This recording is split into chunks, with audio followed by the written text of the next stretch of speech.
Welcome to Athletes Unlimited Softball on ESPN, presented by Air National Guard. Everybody ready to see who can make a late climb on the leaderboard. The fans are filing in. It's Team Leach and Team Garcia with just 4 games to go, kicking off our doubleheader today on ESPNU. Will it be Rachel Garcia, who at the moment sits atop the leaderboard, but it's her doubleheader day. Doubleheader teams just 2-12 on this season. Can she snap that run of bad form for those teams? On the other side, Aubrey Leach knows this is a big opportunity. In the second spot, just over 100 points back of Rachel Garcia, it could be her moving day into the top spot if she can perform well here in this first game. Well, here's how we got here. That innovative scoring system gives us our leaderboard, and we are just a few days away from crowning the second ever AUX Softball champion. Those 2 weeks of 3 series went by quickly, and we are on day 2 of the final series.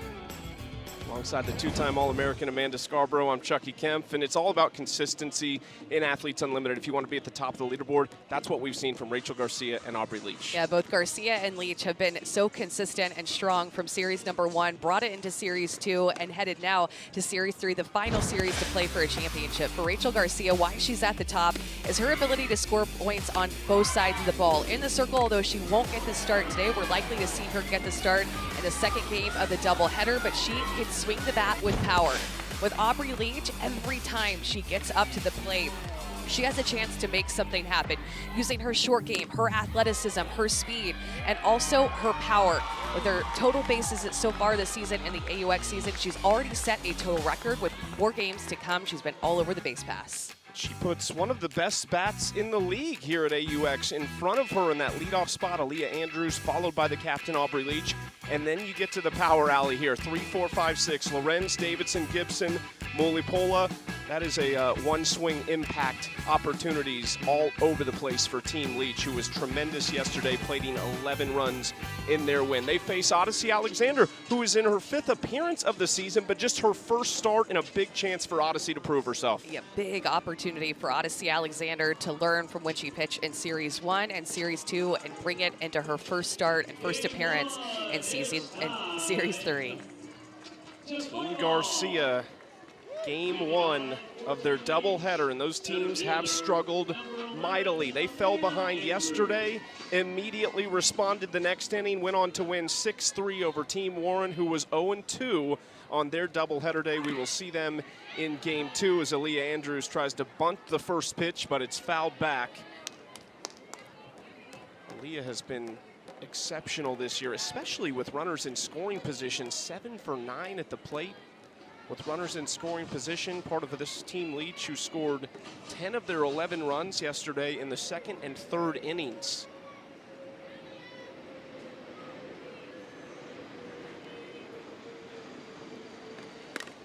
Leah puts this one into the air toward Haley McClinney. A lot of wind today, swirling around left, right, and out. It's really not been favorable to pitchers because mostly we've seen the flags blowing straight out of this park. See 86 degrees. There are some clouds and weather in the area. I think it will avoid us today, but the wind 14 to 35 miles per hour. That's a big difference. That's a wide range. 35 miles an hour compared to 14 miles an hour is very different for the outfielders. Leach laying down a bunt, just showed you that. Nice play by Alexander, but Leach is there in time. That's 10 points on the bunt single. We haven't seen anybody really do what Aubrey Leach has been able to do this AUX season.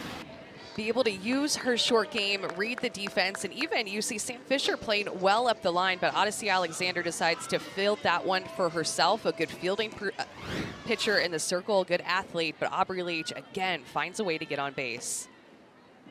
One of Odyssey's signature moments at the Women's College World Series, that diving play coming in from her pitcher spot at the plate.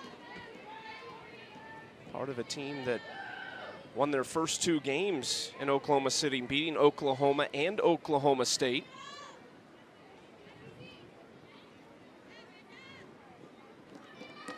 Oh-1 to Amanda Lorenz, misses outside. Lorenz on a 5-game hit streak coming in. 3 home runs and 9 of her 11 RBIs this season over that span. She is one you always see on draft day get off the board very quickly. And she's so valuable with the at-bats that she brings to any team that she's on, and her ability to not only hit for power, but also hit for average. We've seen her just thrive in her career at Florida, and then professionally, and then also internationally. Nice pitch, 2-1, pops the mitt there. Sachel Palacios behind the plate.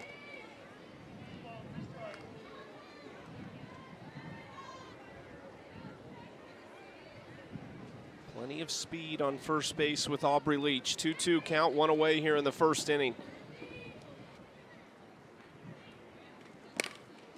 Base hit into right field. Leach rounding second, and it's cut off by Ortez.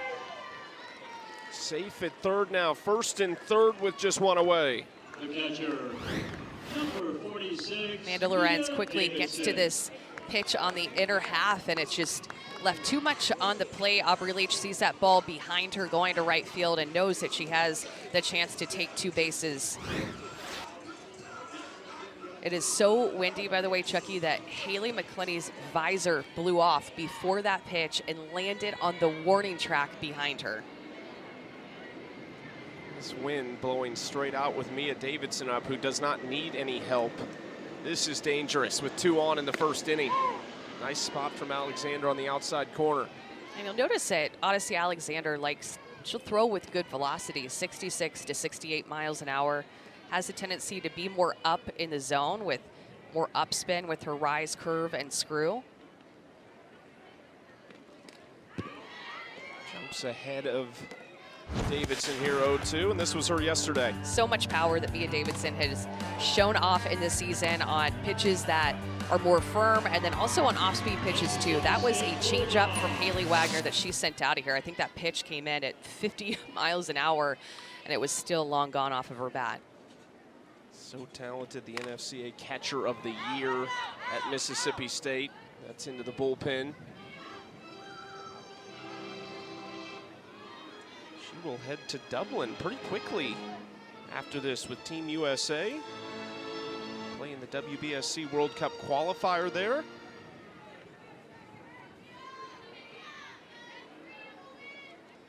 Along with a few others, Aubrey Leach on third base will join her as well. They'll be happy because both of them have been playing really well.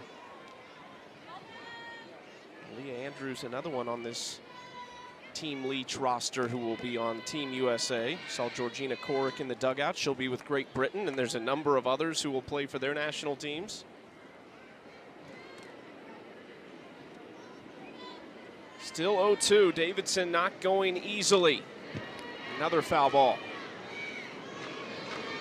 It's a good pitch. Little off-speed pitch there by Odyssey Alexander, something that we noticed from all these pitchers that they've learned in Series 1 and Series 2 is just they have to be able to change speeds and not just rely on 2 different speeds, but we hear from them a lot, relying on 3 different speeds, even a 4th if they could sprinkle that in there, something to throw these hitters' timings off. Odyssey's first taste of this shortened AUX season. She's played in 2 championship seasons. That was close, just inside. It looked like that could have been called a strike, and you know that Odyssey Alexander wanted it. I think maybe Palacios catches that more inside of her shoulders. Potentially would have been a called strike. 1-2, and she gets hit again. Leads the league in hit by pitches with that is her 7th. Yeah, I think the scouting report on Mia Davidson, how to throw her, is if you go in, you've got to go way in. You can't miss. And you said it, 7 hit by pitches, and really not that many games. I mean, it feels like every game, if not, just every other game, she's being hit by a pitch. Just her 10th game that she has played in this season. All of these players will play in 12 games.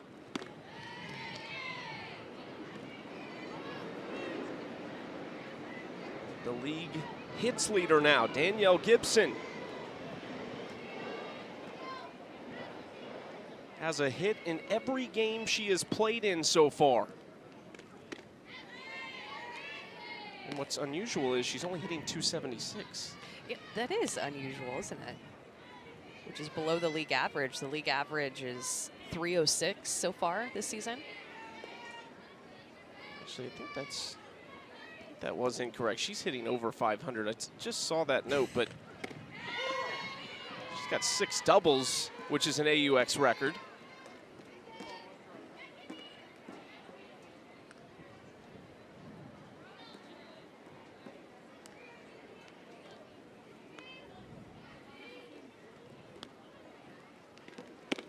Two-one misses outside. We'll get the chance to talk to Danielle during the game in our amid action. And she's over at first base, and that will be so much fun because she has such a great mind for the game. Spent this past season at Georgia on Tony Baldwin's staff. A volunteer assistant coach there. You can tell that Odyssey Alexander is struggling to find the strike zone and to find the edges. It seems like the pitches that she's thrown for a strike have been more over the middle of the plate. She's trying to find that exact spot to put it on the corners. Like that. That's a great adjustment. Such a good pitch. Not a lot that even a hitter like Danielle Gibson can do with it, and just barely clips the outside part of the plate right at the knees. That's the type of pitch that she needs to throw more often, right there at that same spot. Big one here, nowhere to put her. Full count. It's a foul ball. For all she's done at the plate this season, she has not drawn a walk. This tells me that the former Arkansas superstar was ready to get back playing. She wants to swing the bat. 7th pitch coming from Odyssey Alexander. This would be a big out for her.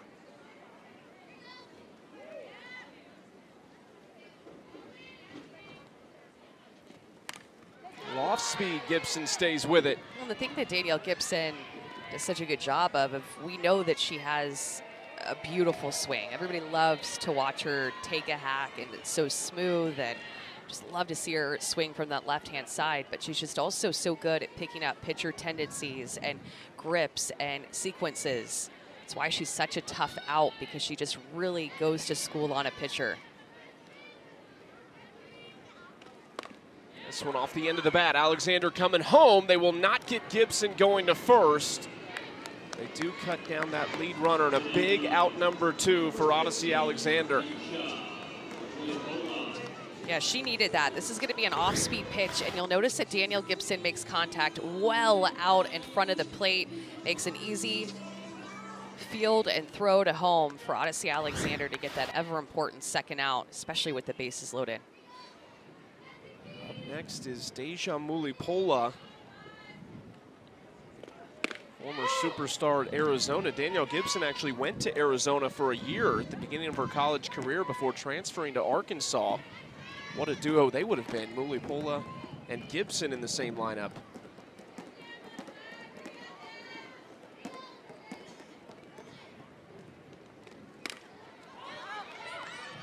Quickly down 0-2. And you can tell that Deja Mulipola is so strong. Every time she swings and makes contact, I think if you're watching this game or on defense, you kind of hold your breath, and hasn't hit for a high average this season, but it's like when she has made contact and barreled up pitches, they've gone a really long way. In fact, she's hit the longest home run that we've seen of the season.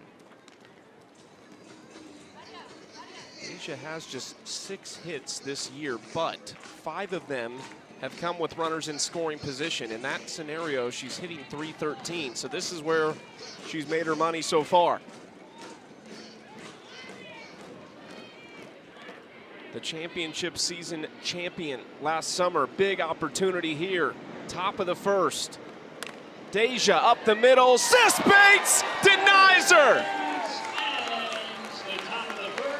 And Odyssey Alexander out of a huge jam in the top of the first. The pitchers have been able to rely on Sis Bates. Every time the ball is hit near her, she steps up and makes the play. Bases loaded. They were in a jam, and Sis Bates makes another diving play, this time at second base.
receive 60 points.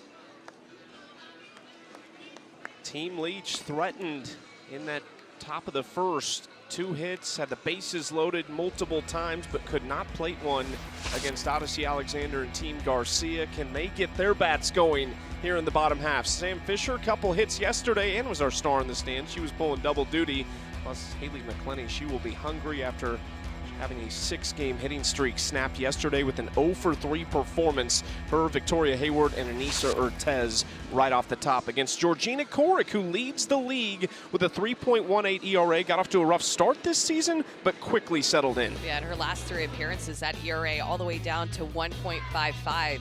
Been really mixing speeds, relying on her changeup, going to her curveball a little bit too. But when you think about what Georgina Korick is known for, it's her ability to change speeds and use her rise ball. Although what's been helping her is giving different looks, being able to go to that curveball and also her screw.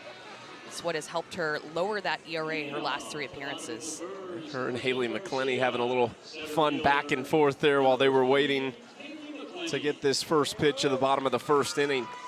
Mia Davidson behind the plate for Korick, who is, I think, quickly becoming a favorite of these pitchers. McClenny, first pitch swinging. She might have been thinking about that one last night. Left fielder, number 1, Victoria. Yeah, absolutely wasting no time. First pitch that she sees, she gets what looks like a drop ball low in the zone. Again, not really known for Korick to go low in the zone, but she does first pitch, and Haley McClenny just has an attitude to start out this game that I'm going to find a way to get on base. Now Victoria Hayward in the 2-hole with something to work with. Showed bunt for a moment.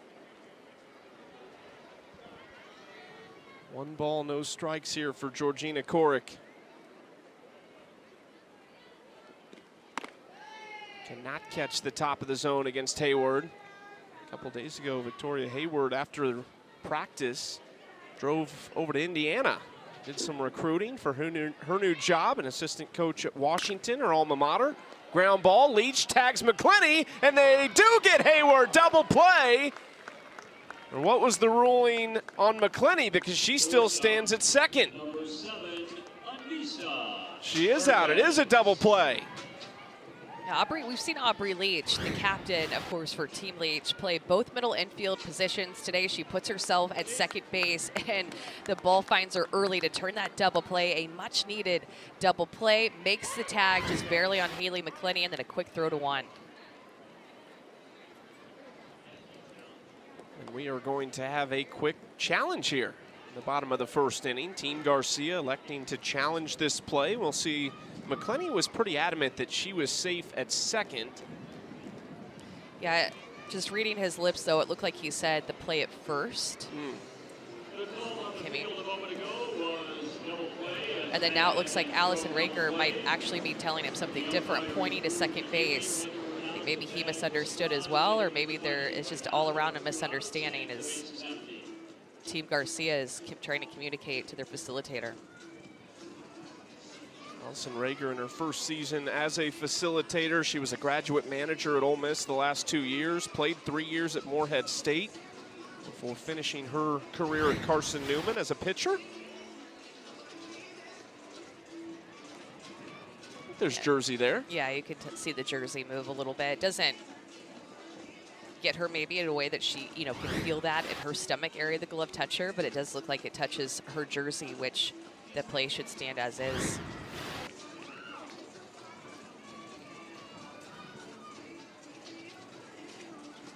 Yeah, and then close play at first. One of those ones I feel like could go either way. Yeah.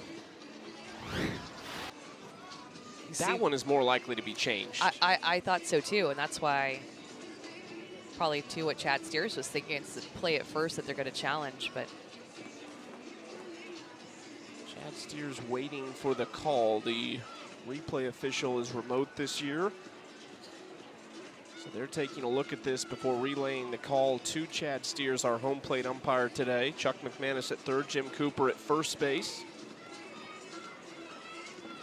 Probably enjoying the breeze that we did not have much yesterday in about 89, 90 degree heat.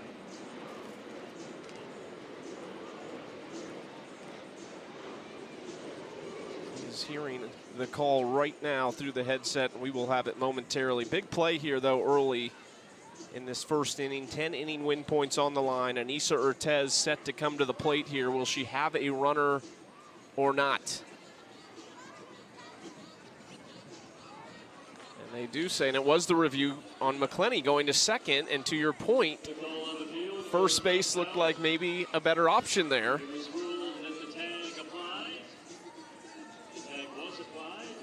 But a double play, and it stands. No runners on here for Anissa Ortez in the first inning.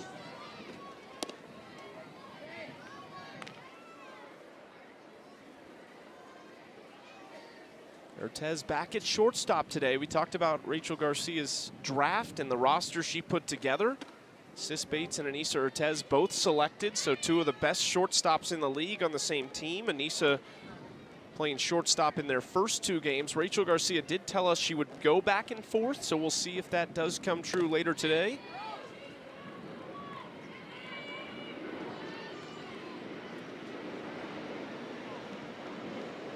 Quickly ahead in the count 3-0. That one's in there for strike one, top of the zone. Tuckworth trying to work both sides of the plate.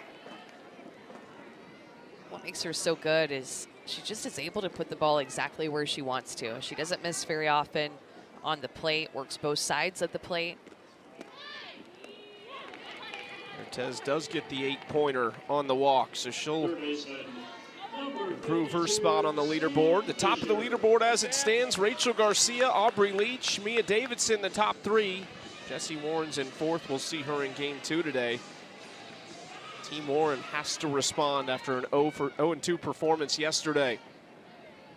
Sam Fisher's turn with 2 outs. First pitch swinging, smothered by Piper, and that'll do it for Georgina Korick. Alexander and Korick, zeros in the first, and those 10 points roll over to the second inning.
Athletes Unlimited Softball on ESPN is sponsored by Air National Guard.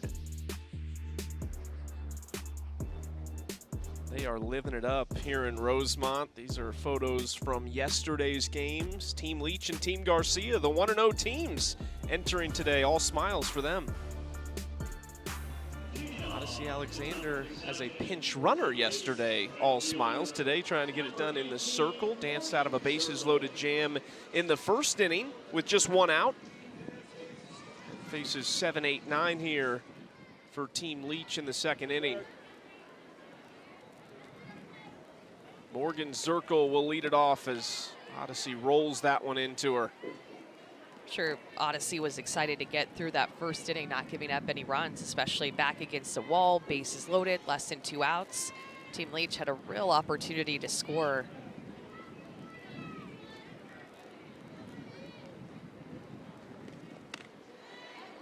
That wind is just howling I mean, every time I look at the flagpoles too, it's like it's facing a different direction, or it's blowing a different direction. Sometimes it's straight out, sometimes it's to right, sometimes it's to left. It's all over the place.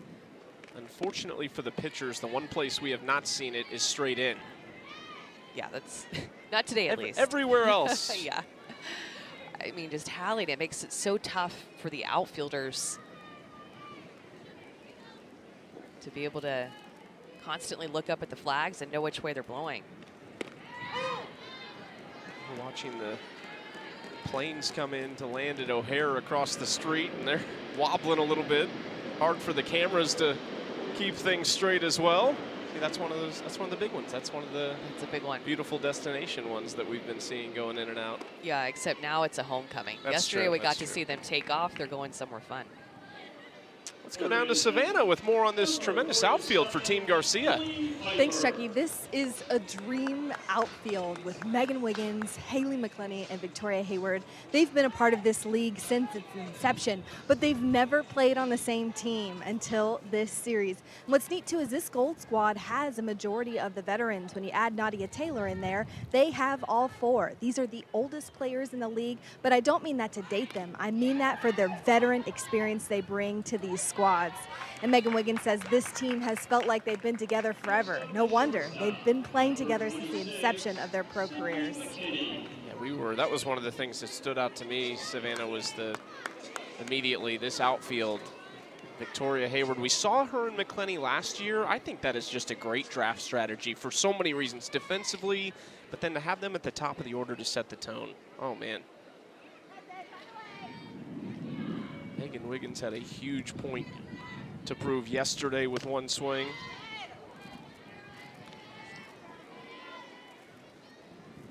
Sydney McKinney for the first time here in Series 3. She was limited yesterday and did not play, so great to see her back. She's actually at shortstop for Team Leach today. Aubrey was at short yesterday, but she moves back to second. I'm sure Sydney McKinney is excited to try and make an impact on this in the 9-hole for Aubrey Leach. Yeah, it's good to see her back out there. And when I think of the veteran outfielders, I think of just the amount of ground that they cover. Number 2, communication. Number 3, just experience with a day like today with the wind. And you just know that you have a trustworthy outfield on a day like today where the wind is blowing all over the place. You can't say that they're still going to be perfect because the conditions change, but you have a better chance of making outs with them back there. McKinney into left center field, going to test this outfield here, and Hayward is over to make the catch. The runner will advance to third with 2 outs. The center fielder, number 11. Well, experience the action of AUX softball in person here in Rosemont. It's your last chance. Join us Tuesday. It is a special day, Championship Day, 3:30 and 6 p.m. Central. We will crown the second ever AUX softball champion. Go to auprosports.com/tickets to buy yours today. Great crowd today. The best we've seen so far. Ready to see these athletes play 2 games. That's strike 1 to Aaliyah Andrews from Odyssey Alexander. And good base running by Morgan Zirkle to advance to third base on that fly ball. It's one thing that you see with Team Leach, similar to herself. She wanted to draft athletes with speed and the ability to take that extra 60 feet. Seems like it's definitely been an emphasis. They seem to have been one of the more aggressive teams we have seen. And I think you talk to a lot of players, and I think the captain spot, I'm sure it's exciting, but I think a lot of them, it's a little stressful. There's a lot of pressure. I think Aubrey Leach loves it, loves the coaching side of the game. Ground ball right side. Sis Bates flipped to first. Back-to-back zeros for Odyssey Alexander. She's starting to settle in right now in the circle for Team Garcia.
Here's tonight's Sunday Night Baseball matchup. It's the series finale between the Astros and Dodgers, both of them third place in their respective divisions. Game starts at 7 Eastern, 4 Pacific on ESPN, ESPN Deportes, and ESPN Radio, but our coverage begins at 6 Eastern with Baseball Tonight Sunday Night Countdown. 2 one-run games for Game 1, and Game 2 last night was a wild one, so Astros need to win tonight. Dodgers have won both games so far. So you'll be a little upset tonight then if your Astros get swept in LA. Great start to the College World Series last night as well. A walk-off, or not a walk-off, but a go-ahead extra inning. We've had pitchers duels lately in the College World Series, which I'm loving, and I'm sure Georgina Korick and Odyssey Alexander would love that today as well. Korick gave off that first pitch single to Haley McClenny. Gets the top of the zone here to Delaney Wiz.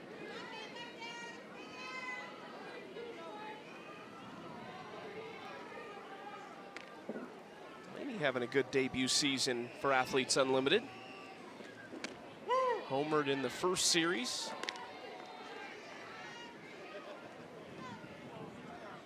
First base this week for Team Garcia.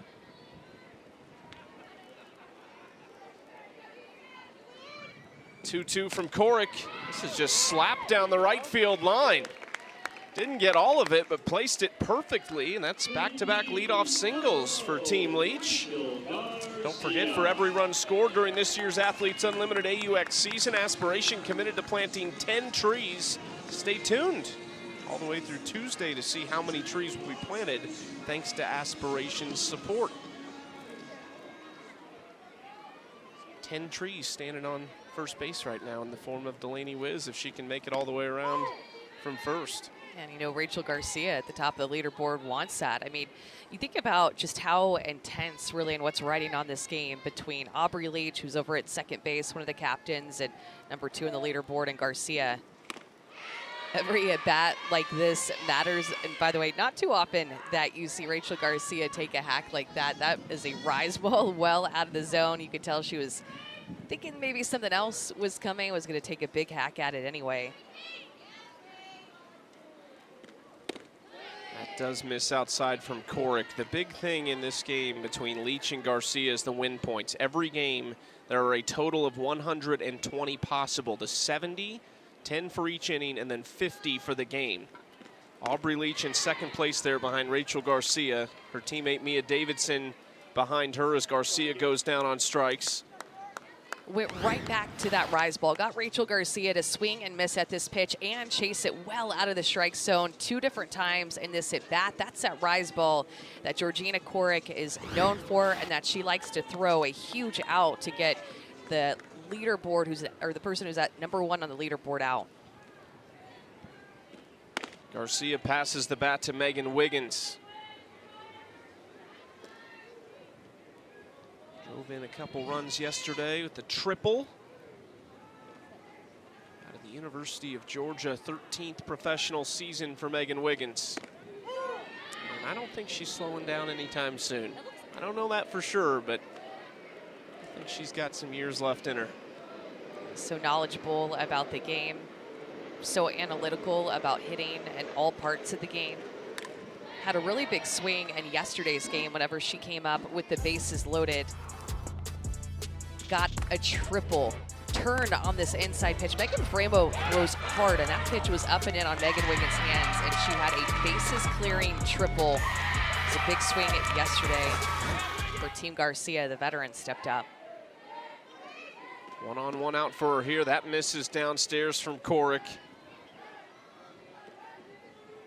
Wiggins talked about the difference in Athletes Unlimited, and you can have individual success and not see your name climb up the leaderboard. She did that last summer at AUX, just wasn't on the winning teams.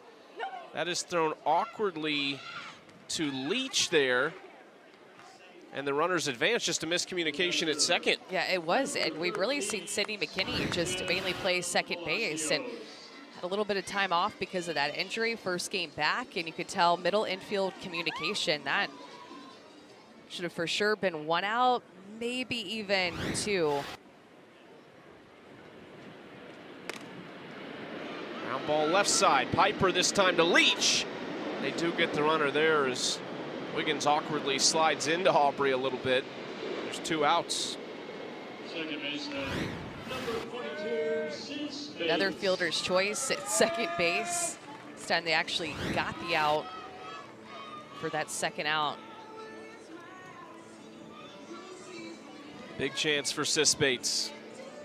Know what she can do with the glove, but she's on a 5-game hitting streak. She's hit safely in 8 of 9 games she's played this year.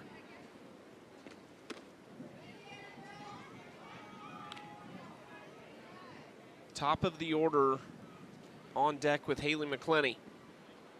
20 inning win points on the line.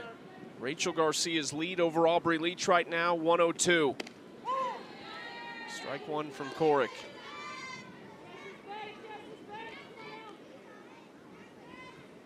There's Rachel Garcia, was 2nd place in San Diego last year in the first season of AUX Softball by 14 points. Bates into left field. Wind, a factor, not enough for Lorenz. And Korick out of a jam in the second. Those points roll over. 30 on the line now as we go to the third.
Everything looks good.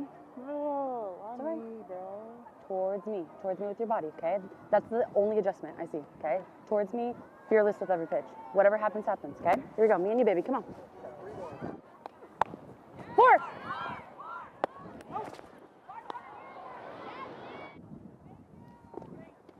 Not that low, Odyssey. Not that low, okay? But your legs look When? good. I didn't think Slow you, when? On the off speed. I Okay. didn't think you collapsed as much. Okay. You just slow down a little once you get past the Good job, good job. Here we go, guys. Love that.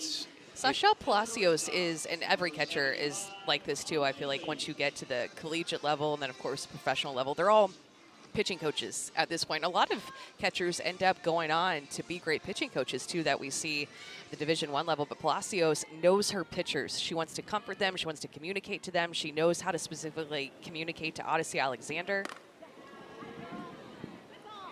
Quick one out here for Odyssey. That was into the game with Air National Guard. I love the pitcher-to-pitcher conversations too, and we heard that in the bullpens before the season started. They're trying to figure out things together as well. Absolutely. They're each other's coaches out there because we only have a facilitator for each team. There's no real coaches, although they can, you know, help coach them up too, but the pitchers definitely are helping each other out. And always trying to make each other better and communicate about pitching and share ideas and tips and what they see from each other to help give them the edge. If you have not watched a lot of Athletes Unlimited, it really, the individual leaderboard is there, but the #1 thing is winning as a team. And then you'll see the top performers on those best teams improve up the leaderboard with stat points and MVP points. But that's why these pitchers, catchers, everybody trying to work together on the same team for a common goal. Right now, 30 inning win points on the line. So whoever scores the most in the next inning will get 30 points for everybody on their team.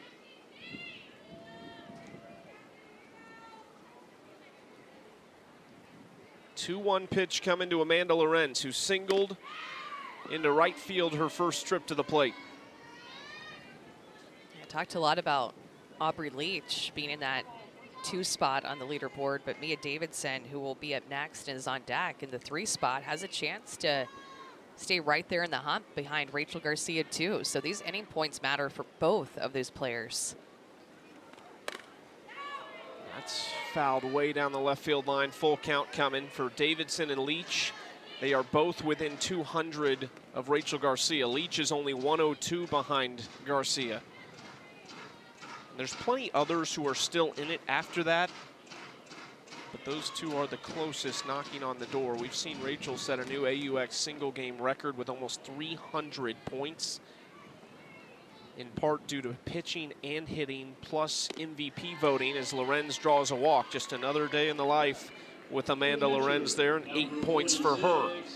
The first round of this year's NHL draft is Wednesday at Bridgestone Arena in Nashville, 7 Eastern, 4 Pacific on ESPN and ESPN+.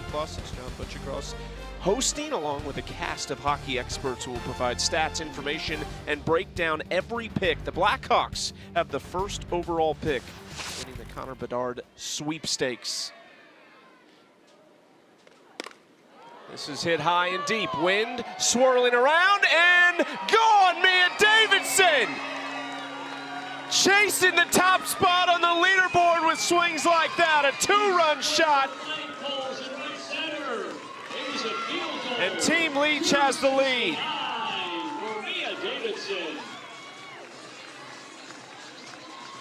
Seen so many first pitch home runs. These hitters are looking to hit early in the count. First pitch that she gets, she's on time with it and just sends that deep fly ball into the jet stream that is blowing straight out. That was about 82 miles an hour exit velocity off of her bat. Without the wind, it would have gone about 260 feet. With the wind, you know it went even further. 40 points for her, plus puts her team in the driver's seat for the 30-inning win points. Just one out now for Danielle Gibson, who saw Fisher way back at third, thought about laying down a bunt there. That's your girl right there. What a swing for Mia Davidson, who is now just 36 points back of second place. She sneakily just started to climb up the top into the top 3, and now even trying to catch Aubrey Leach for a top 2 spot. 128 behind Rachel Garcia.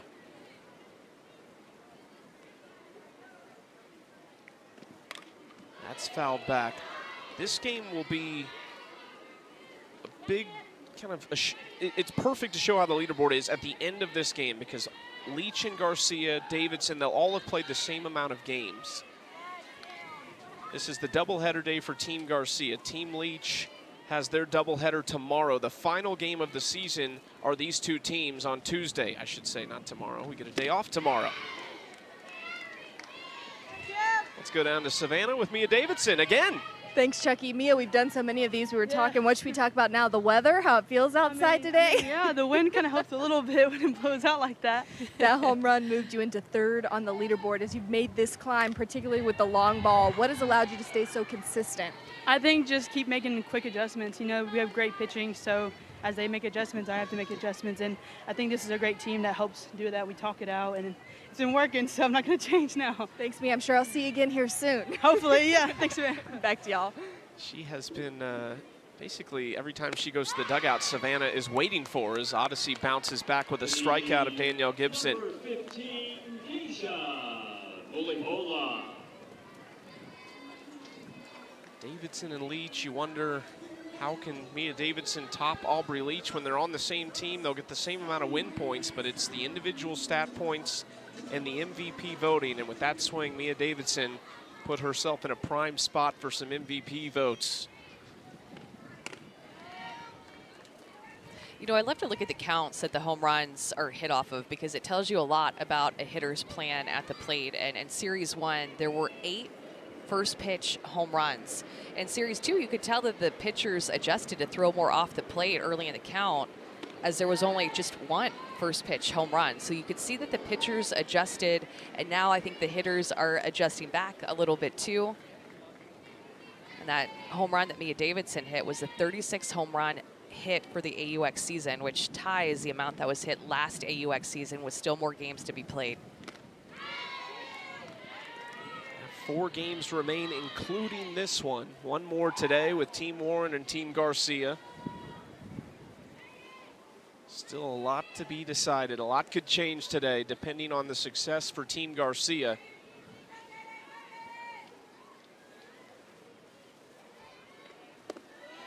What's interesting is, yesterday, Team Warren took a 2-0 lead over Team Garcia in this same inning, the 3rd inning. And what did Rachel Garcia's team do? But plate 4, their next trip to the plate, and didn't look back. Inside to Mulipola, fouls it back, full count. We've seen her hit that pitch out on the chalk earlier this season. I think she can hit any pitch out. It's just about her feeling good and confident at the plate and being on time with something, but she's just so strong. She can literally hit any pitch out. Sis Bates robbed her earlier with the bases loaded to end the 1st inning. That's outside. Deja on first. That's 8 points for her.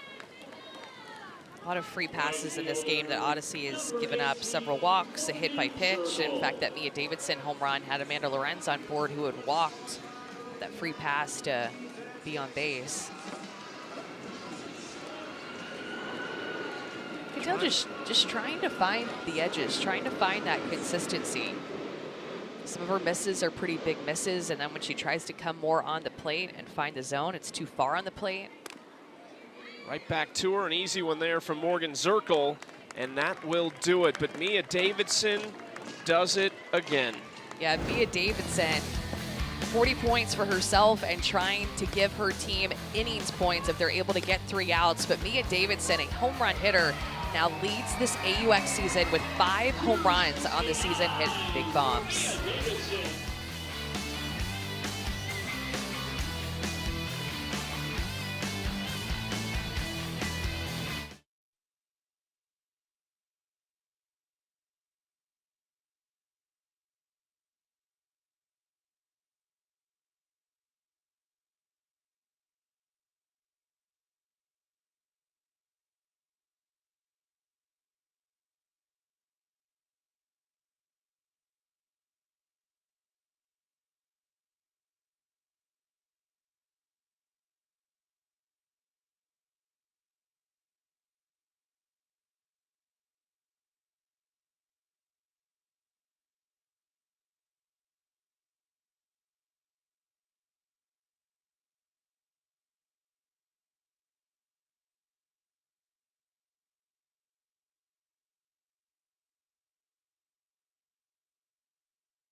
Disney World. When did you go to Disney World?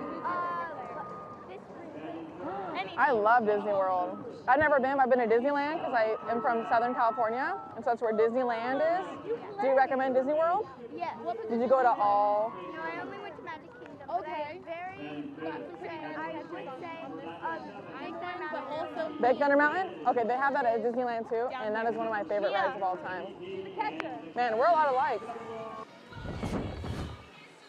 Danielle Gibson, we've got her mic'd up right now. She's talking Disneyland, Disney World. She's making vacation plans. The season ends Tuesday, so we'll see. But Danielle, thank you so much for joining us. I'm not sure what's more exciting for you, talking Disney World or getting to talk hitting with some of these hitters you're with this week. Leach, Lorenz, Davidson, Mulipola. Are you in heaven right now on this roster? Oh, it is. I'll talk hitting anytime, any place. So this is definitely scratching the itch now that I'm away from Tony Baldwin. So this is great. Danielle, we talk so much about just your beautiful swing. Who was it that maybe you looked to as a young player that you wanted to model your swing after? I don't know. I think that's a really good question. I think that I grew up just watching Team USA. I think of Levy Zhang. I think of Crystal Bustos and those types of difference maker hitters. Come on. And so that for me is a little bit of power, a little bit of consistency. I feel like that's the ultimate package. So, where are you at right now as a play? I mean, year one to year two, you got off to a great start last year, had a little injury issues, but just you look so comfortable and calm out there offensively and defensively. Where are you at right now? Come on. Oh. As a mindset? You know, I feel really comfortable. I think that's a great word. Good ball. I think that enjoying the moment, that has really helped me with understanding, like, are you back? Are you back? Are you back? Okay. George, I'm up. George, I got you. I think comfortability is huge. I think that I'm just enjoying the moment instead of enjoying the competition just to compete. Come on! And so that has one thing that I've seen our girls struggle with firsthand is enjoying the moment. And so I think that seeing them struggle, not that I loved it, but then seeing them persevere through that, something that has inspired me to do the same. One thing we talk about with you too, Danielle, is just your ability to read pitchers and pitch sequences and maybe pick up, different tendencies. Where did that come from? How did you learn that? So my whole college career, I feel like I've been battling injury. Great pitch. And so I maybe didn't always get as many swings off as my teammates, but I would just sit and watch film. And with recent synergy and stuff like that coming out, 6-4-3, I feel like I have really picked up on some certain sequencing. And so that is just scratching it. I'm very mathematical, very analytical. So it's been exciting. And so not having that here and just basing it off of pure just observation is definitely fun. Going! Hold it! We know you were at Georgia this past season. What is it, Tony Baldwin raves about you, what is it that clicks so quickly for you two and your relationship on the coaching staff? I think our personalities just mesh. I think that we have just tremendous respect for each other, which is always nice coming in. I feel like I was a youngster coming in there and he just, come on! Great job. And so I feel like with him, I was just eager to learn. I was eager to get into his mind and to understand what he does, how they prepare, and kind of mesh our worlds a little bit. And so just being a student of the game as well as a coach of the game is definitely exciting. So we love talking to both of you. We are just going to listen in the rest of the way. Thank you so much, Danielle. Sounds good. Thanks for having me. Good pitch. Great pitch. Nisa Ortez at the plate, runner on third with one away. We've got Danielle Gibson mic'd up right now amid the action. I got you. Yeah, George. Good ball. Big inning here, too. Team Leach played at 2 in the top half. Team Garcia needs 2 at least. Still windy. Still windy. I think that's going to be just on repeat to say that today. Still windy. Yep.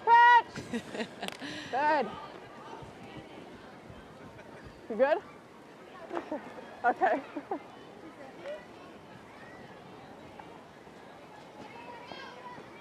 Yeah, George.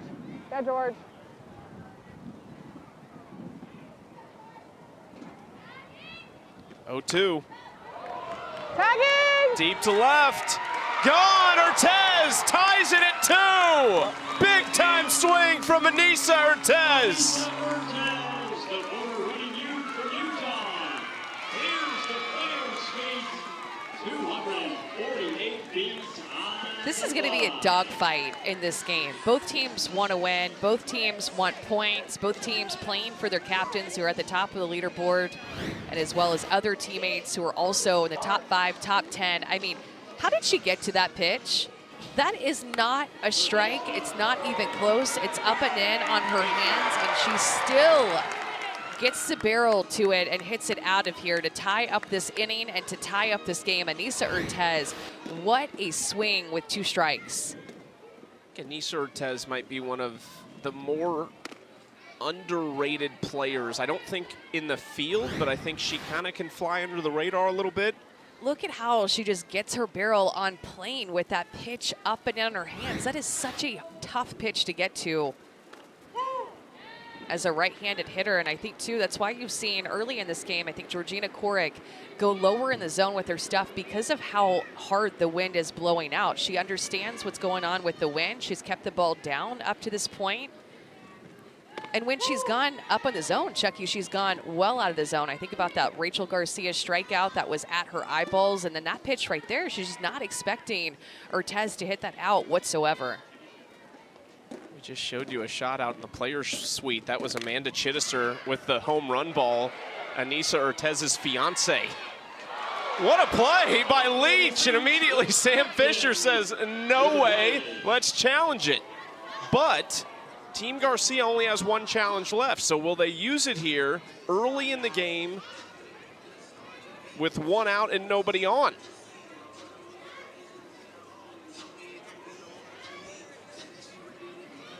We're going to talk it over right now. You see Rachel Garcia coming out of the dugout.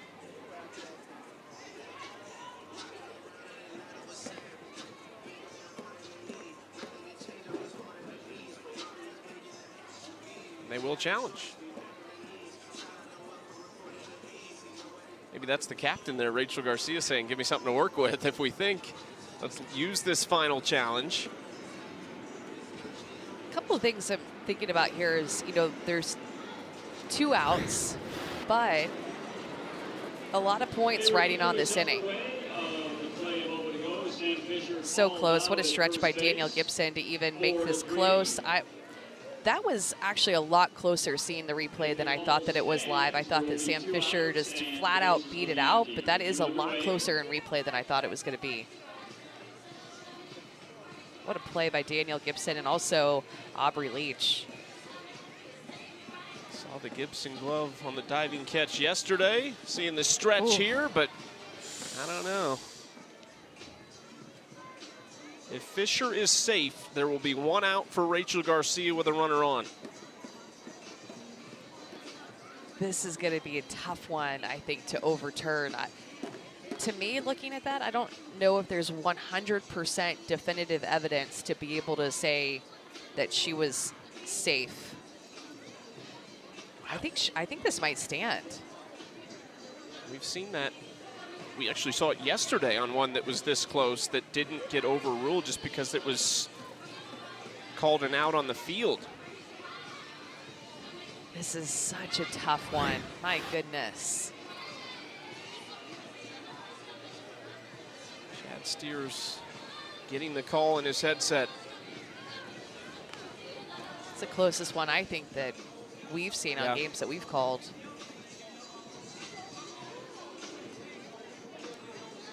Here comes the call. Safe at first. A single with just 1 out now for Sam Fisher. That makes way for 2 Bruins. Wiz and Garcia due up next. That was so close, but you saw Sam Fisher immediately when she ran past the back saying to challenge it. She knew it in her gut that she was safe.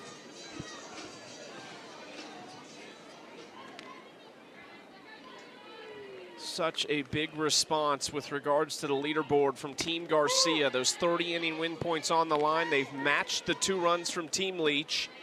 1 more run, and they would all get those 30 points. 0-1 count for Korick to Wiz.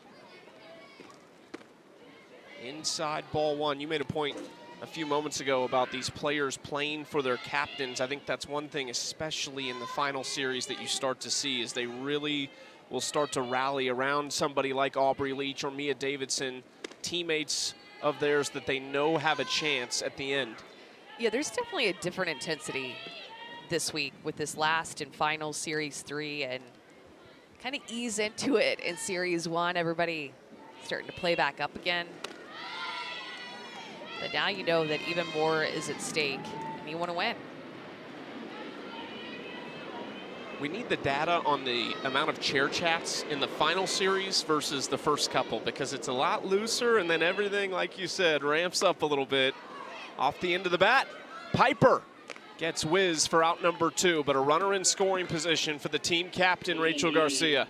Double O, Rachel Garcia. Oh.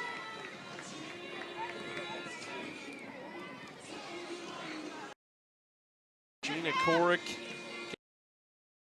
to Anissa Ortez, but trying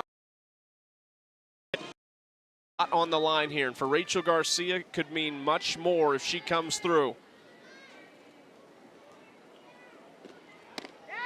Inside ball 1.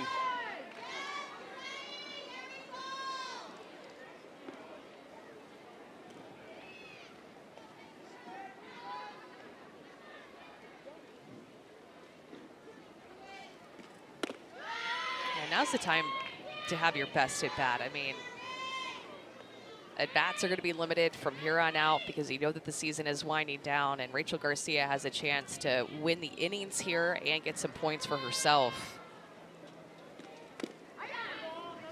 2-0, kind of fouled that maybe off her foot a little bit, so she'll walk away for a second and say hello to Megan Wiggins. I'm nervous with this situation. Runner in scoring position, 2 outs, captain up, and the leader on the leaderboard. 8 of the top 10 are playing in this game right now. Big pitch there from Korick, 2-2. Circle this at bat. How big of an impact will it have on the result of this game? Got the corner! Georgina Korick gave up the home run, but rolls the inning points over. Now 40 gonna be on the line. Second time that she has struck out Rachel Garcia. This was the pitch sequence, working her more on the inner half, changing speeds early, but they go back to that inside corner. Georgina Korick works from ahead with that off-speed pitch and then goes to the curveball for strike number 3, and the looking strikeout with a go-ahead run at second base.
The drama building. 2-2, 40 points on the line as we go to the 4th between Team Leach and Team Garcia, the first of our doubleheader here in Rosemont Athletes Unlimited and Topps have unveiled the first ever set of trading cards that feature all 4 sets of Athletes Unlimited sports combined into one. The 200-card base set features 185 athletes from the 2022 seasons and are available at major retailers such as Target, Barnes & Noble, hobby shops, and through Topps.com and Fanatics.com.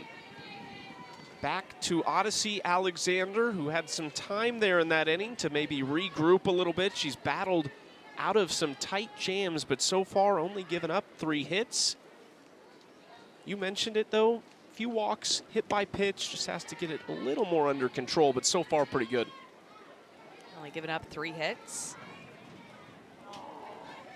Been able to work out of some jams. Runners have been on base every inning.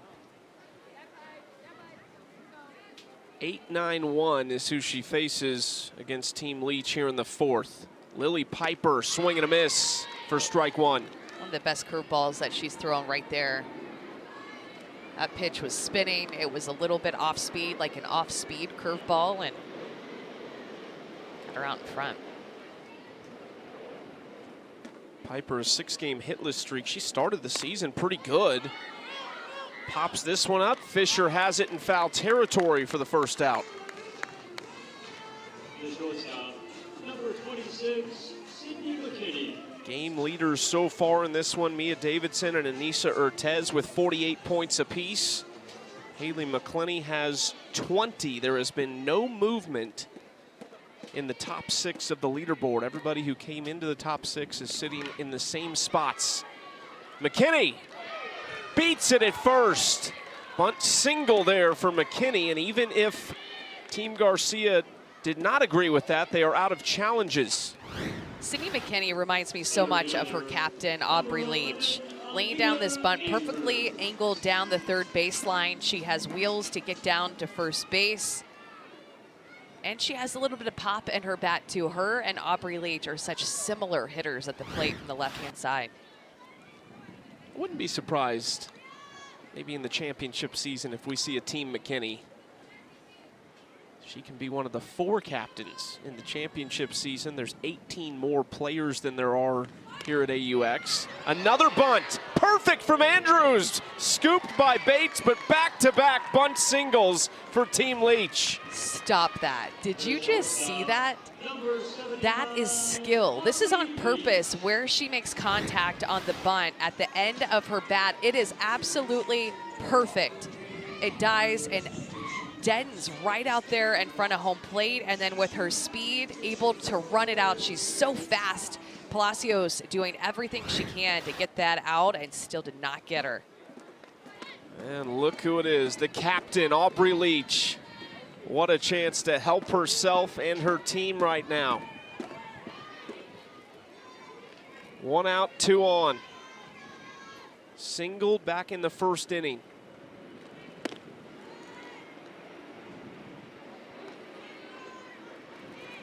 Showed bunt on the first pitch.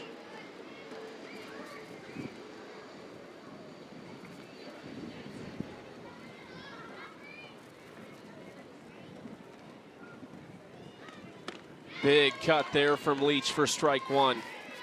That was good movement on the outer half, more upspin. Pitch by Odyssey Alexander to get that first strike. Aubrey was automatic in Series 1, struggled as a hitter a little bit in Series 2, but her team went 3-1 that she captained. And then she was 3 for 4 yesterday, 1 for 2 today, so the bat's coming back, and Haley McClenny has been chasing that visor all game. Remember, only 15 seconds in between pitches, too. You don't account for a visor blown off of somebody's head to have to go and stop the clock on account of that. And she just threw it on the ground for now. She's not going to put it back on. Odyssey does get the corner there. There's not enough time in between pitches. It'll have to be in between hitters for her to have enough time to do it. There it is.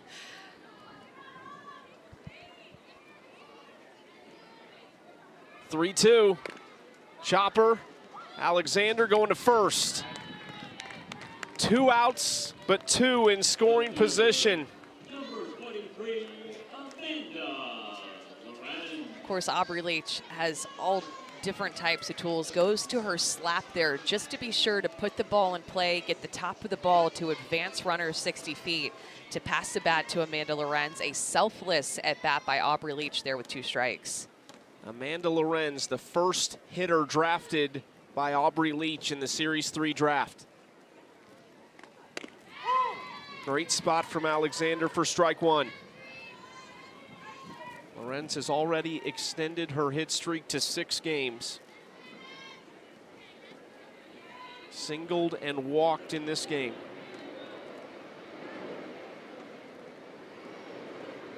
Oh-1. I think it's worth mentioning what an offensive team this is for Team Leach. They have the best team batting average at entering this game, over 350.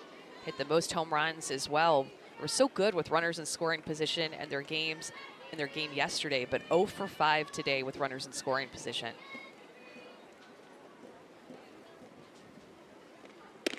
Aubrey, completely different draft this week. She took Georgina Korick right out of the gates with her first pick. Did not take a pitcher again until round 7, but knew something because Mariah Masson yesterday was lights out for 6 innings. Put together her best performance of the season. 2-1, upstairs 3-1. Yeah, if Odyssey Alexander ends up walking Amanda Lorenz, Rachel Garcia is going to have a decision whether to keep Odyssey Alexander out there or change pitchers with Mia Davidson, the home run hitter, on deck. Mia begging for a chance with the bases loaded. 3-1, swing and a miss. Big pitch there.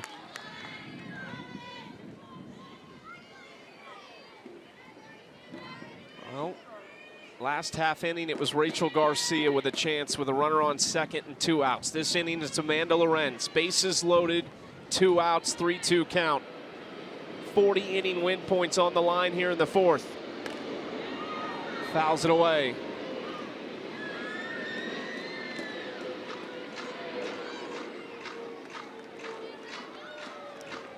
Back to being nervous again.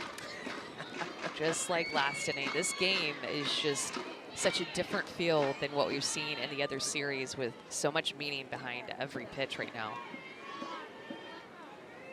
Amanda Lorenz, one of the greatest hitters in Florida history. 3-2, grounder to Odyssey, and she got out of it again. A big smile from Odyssey Alexander.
I had it.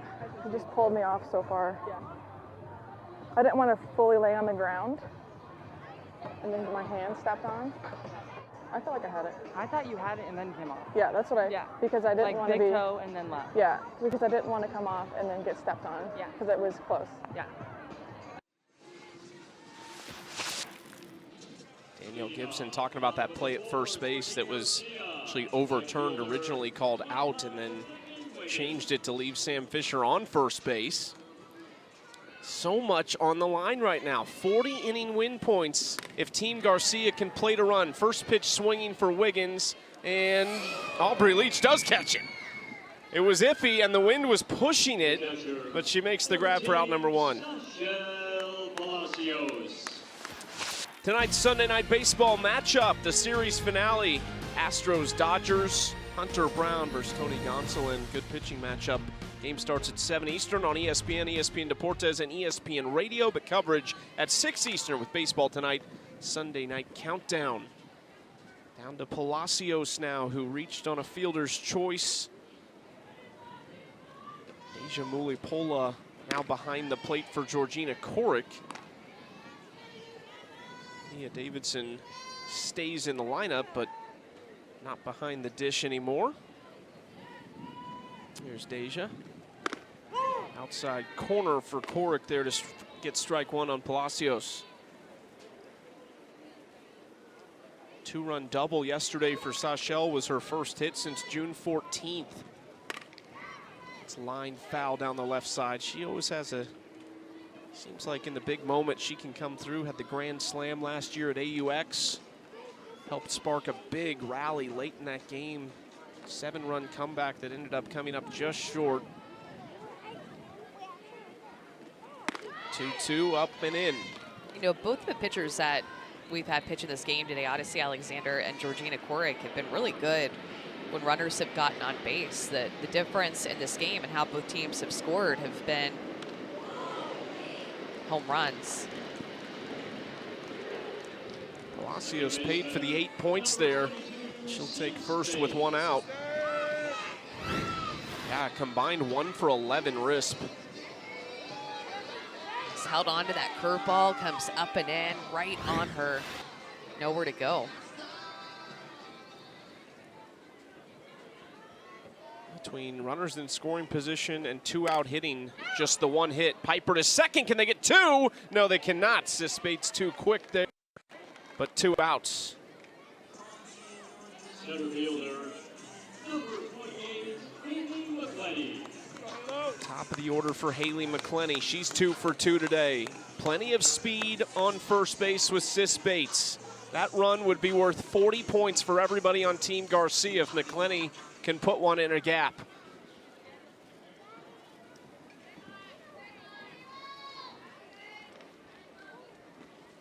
Yeah, just anticipating if Sisbates sees one in the gap or down the line in the corner, she's 100% going to be thinking about scoring, knowing all these points that are at stake if she's able to cross and just 2 extra bases. One of them was in her solo home run over the right field wall. The other a triple.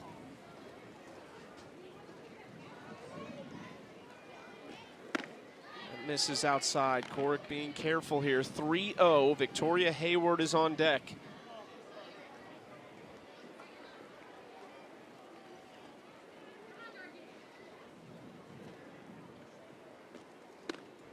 Great pitch on the outside corner for strike 1.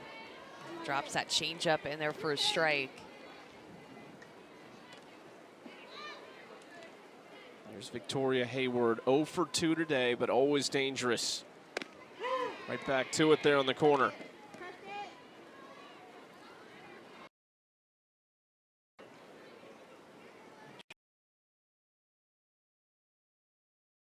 Groove gave up the big swing to Anissa Ortez, but other than that, has been really solid. Almost got McClenny too far out in front. 3 changeups in a row that Korick threw to get back into the count, and then I'm sure she thought she was going to get her on that. McClenny doing what she always does, just fouls it off to extend her at bat.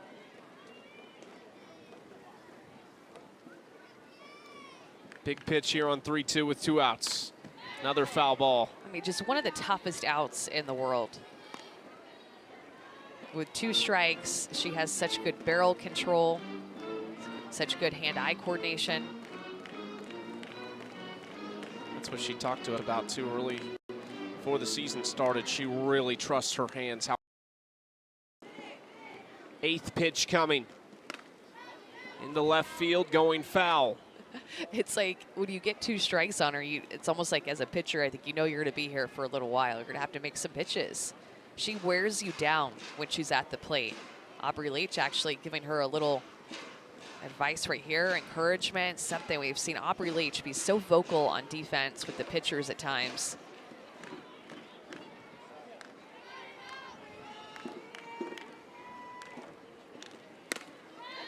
Into the air, Wynn pushing it. Andrews coming too far for a moment, but threw on the brakes and makes the catch. How about this, folks? 4 games remain. The first one today. There are 50 inning win points on the line.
Two-two, Team Leach and Team Garcia. 5th inning we go. 50 inning win points on the line. The game's still up for grabs as well.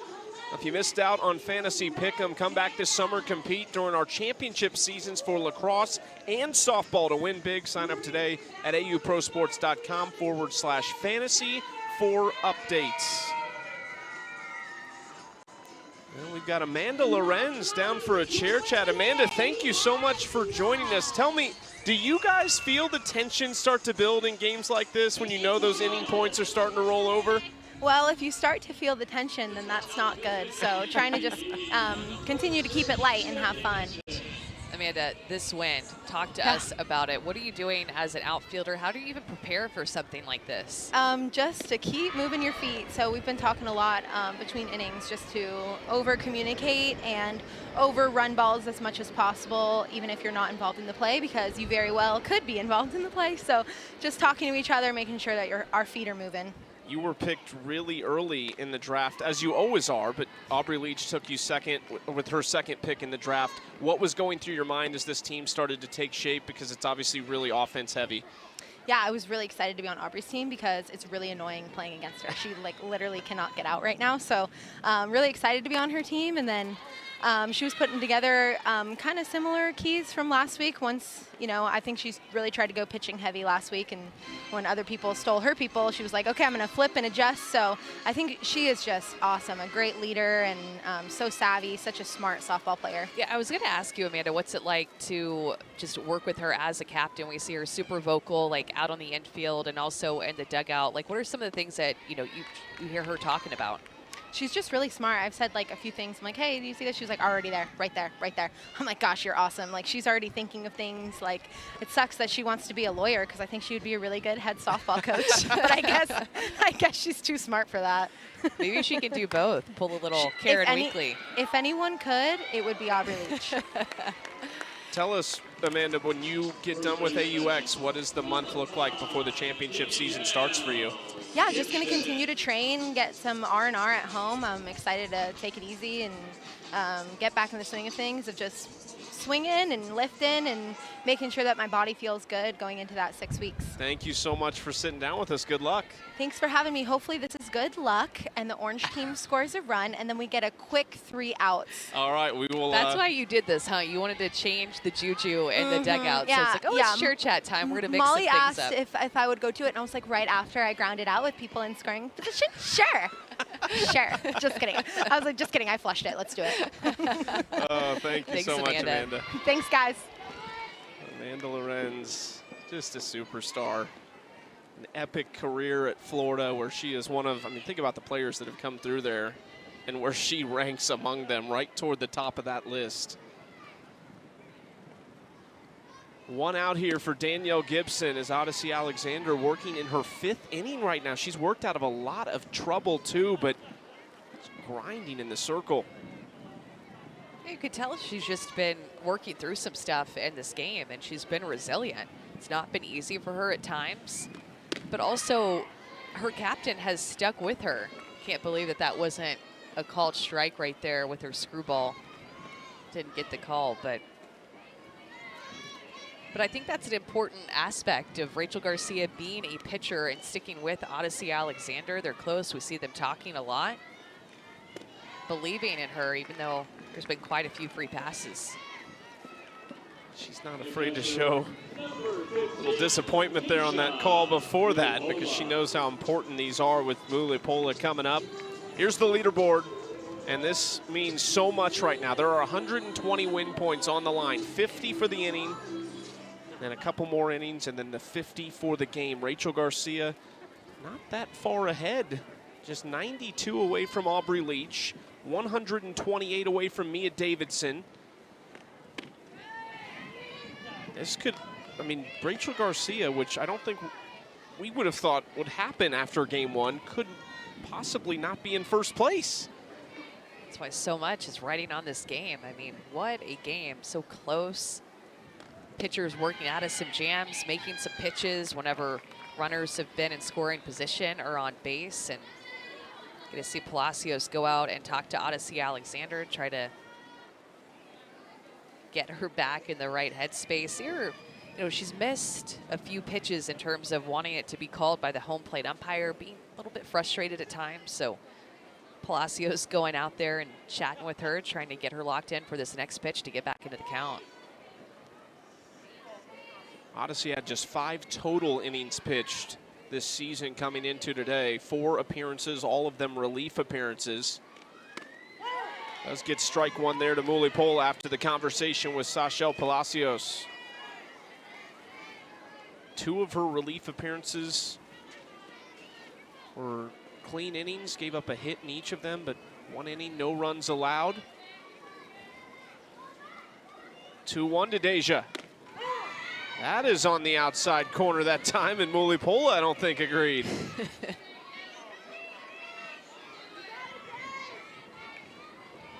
She needed that, though. Odyssey did to get back into this count, but we'll see if Mulipola is mad and takes it out on the next swing. 2-2. Close. So close. Goes a little off speed, right at the knees, just off the plate. Maybe a little bit low, I think. 3-2 into the turf. First and second now with just 1 out. Don't forget the first round of this year's NHL Draft Wednesday at Bridgestone Arena in Nashville, 7 Eastern on ESPN and ESPN+. John Butchergross hosting along with a cast of hockey experts. Blackhawks, the first overall pick, winning the Connor Bedard sweepstakes. Folks of Chicago around here excited about their new superstar. And I think that will do it, possibly, for Odyssey Alexander. We'll see. Charlotte Morgan, the facilitator for Team Garcia, or excuse me, for Team Leach, is making a change. Odyssey will stay out there. There will be a pinch runner for Danielle Gibson. It'll be Abby Ramirez, the Chicago kid. Trying to stick with Odyssey Alexander as long as possible, knowing that they have a doubleheader to play today. giving them a quality start going deep into this game. Rachel Garcia has to love how deep Alexander has gone already in this game. Strike one to Morgan Zirkle. And overall, there's just been a lack of hitting with runners in scoring position as Abby Ramirez is now at second base. But 1 for 11 combined between both teams with runners in scoring position. Zirkle 0 for 1 with a walk. Watches that one outside.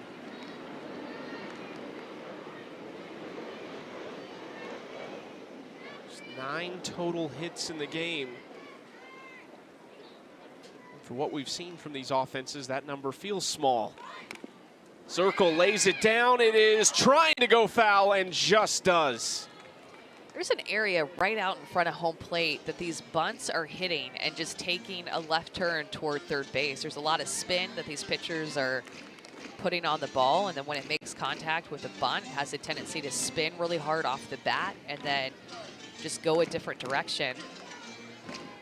And that would have been so great for Team Leach if that would have been down the line. Odyssey ahead of Zirkle 1-2. Trying to tap that one down the left side, foul.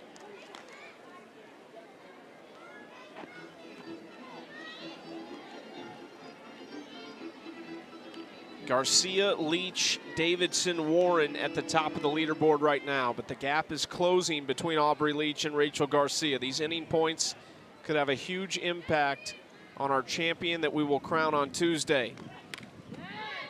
Zirkle staying alive. This is why I'm sure, too, that Rachel Garcia is choosing to keep Odyssey Alexander out there, because it seems like when runners have gotten on base, that Odyssey Alexander has actually gotten better with her back against the wall, making some better pitches. She's worked herself into some trouble, but been able to work out of it up to this point. Pitch number 100.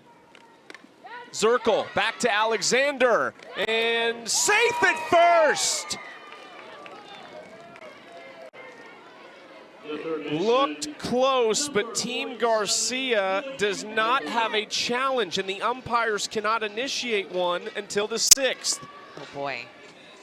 And talk about a surprise factor, a 2-strike bunt by Morgan Zirkle, who is hoping that she's going to surprise Sam Fisher or the corners and hustles down the line. I thought that she was out, and I think that that one would have been overturned if there would have been a challenge.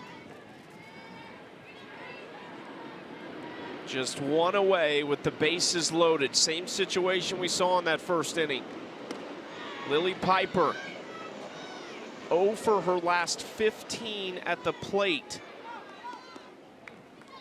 I mean, for Zirkle to lay down a bunt with 2 strikes after having fouled off a couple of bunts, you just don't see that every day.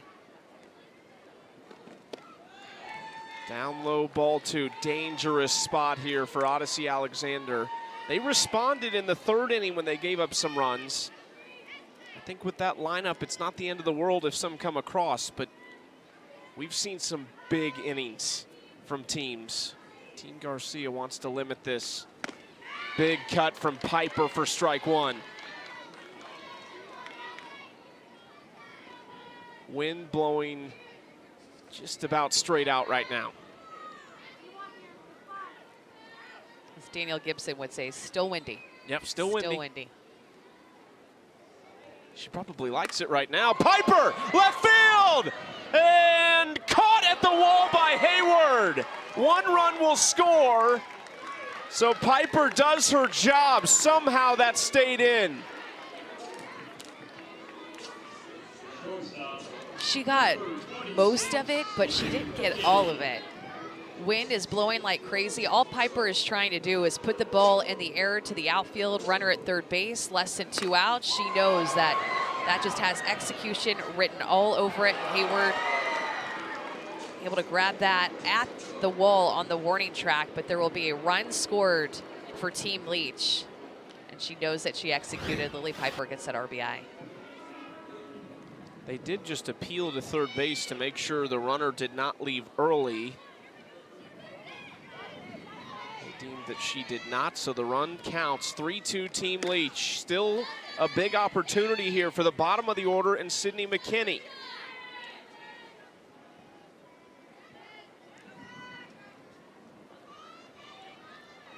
Piper gets 10 points for the sacrifice fly, but it could be more. Right back to Alexander. Cannot pick it up. And another run comes in.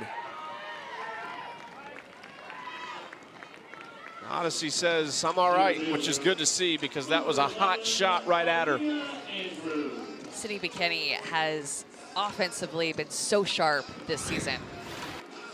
Coming over from Wichita State, her first season, had all those reps from February to June, and she just is taking that into this AUX season. She hit that ball so hard right back at Odyssey Alexander, who thinks actually that her only play was going to be at home. Knew that she couldn't get Sydney McKinney at first base, but could not barehand it and pick it up. And now Garcia will make sure that she's okay and possibly even make a pitching change. Odyssey might throw a pitch here just to be sure. That almost went right into her glove. It looked like it hit her on the palm, but almost just went right into the webbing. Some flashes there on that play of her running in. You know it. That play in Oklahoma City. Yeah, hit her. I mean, her glove was right there to make that catch after she finished her pitch. And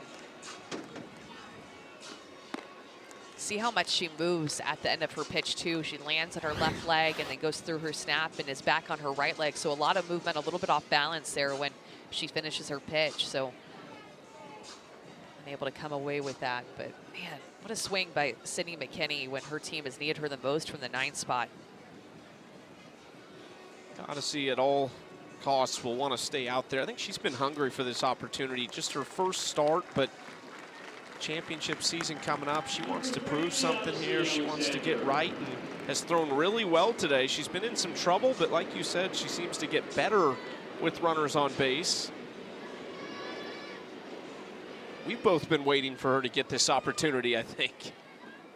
Now Aaliyah Andrews back to the top of the order. The 4th time now she will see Aaliyah. It's not going to get easier from here with the top of the lineup coming up, who's already seen her 3 times.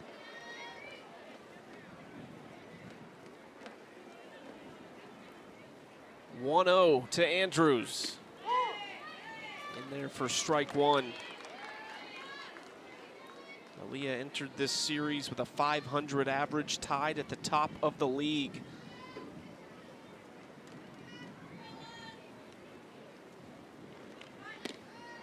Outside, McKinney will take second. Now 2 in scoring position. Aaliyah Andrews entering this game 7 for 9 with runners in scoring position. She has dominated in this situation.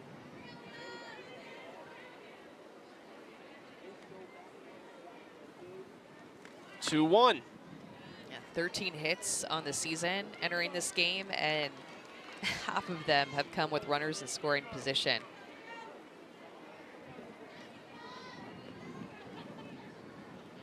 They've already put 2 across. Garcia matched that earlier, but any more would be really tough. Outside corner strike.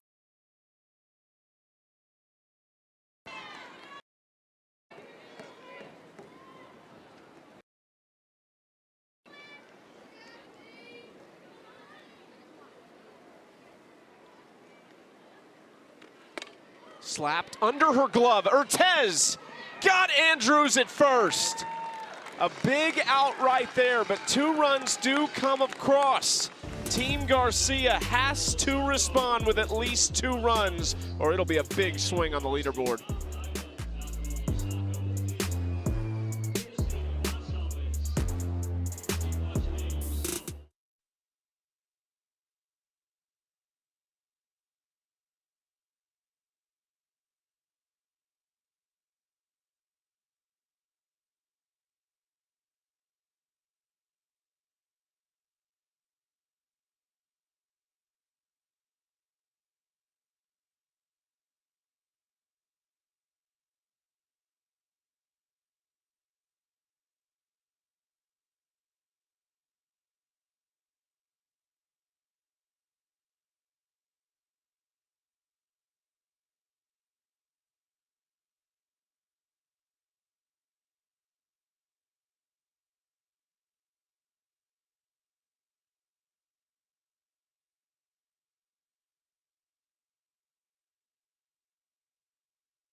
4-2, Team Leach over Team Garcia. Bottom of the fifth, 50 inning win points on the line. They would belong to Team Leach as it stands. See if Team Garcia can respond again. Looking to win a cool piece of AU softball memorabilia? Here is your chance, the opportunity to win a batting helmet signed by your favorite Athletes Unlimited softball players. Go to auprosports.com/sweepstakes for rules, regulations, and to register to win. Davidson, number 5, Big inning here, 2-3-4 for Team Garcia, right where you'd want to be. Hayward, Ortez, Fisher. Hayward, base hit to lead off the inning, and Anissa Ortez was the one who delivered earlier to tie the game at 2.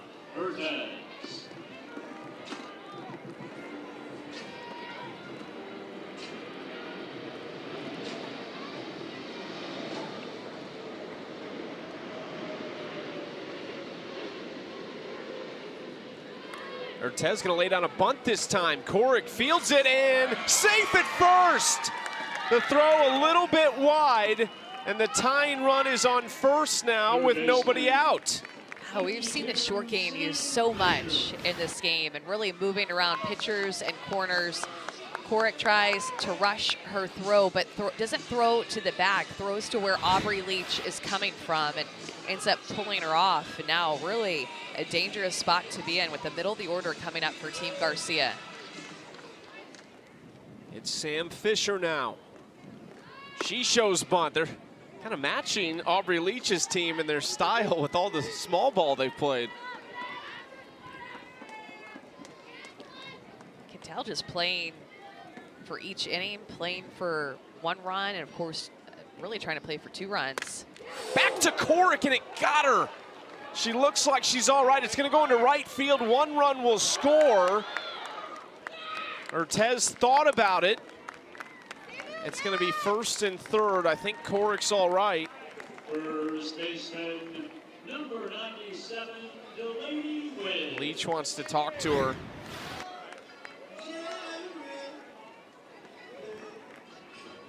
Just tries to get her glove up, ends up actually hitting her forearm.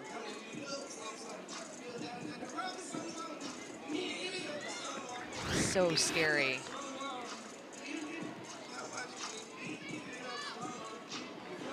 Sam Fisher hit that ball so hard. See how aggressive that Team Garcia has been in this inning, swinging early in the count, got on her in a hurry. Fortunately, Korick is all right.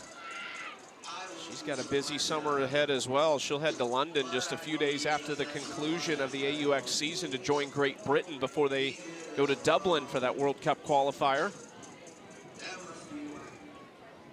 Actually born in Great Britain. Moved to the States when she was just 3 months old. Back to Korick, out of her glove.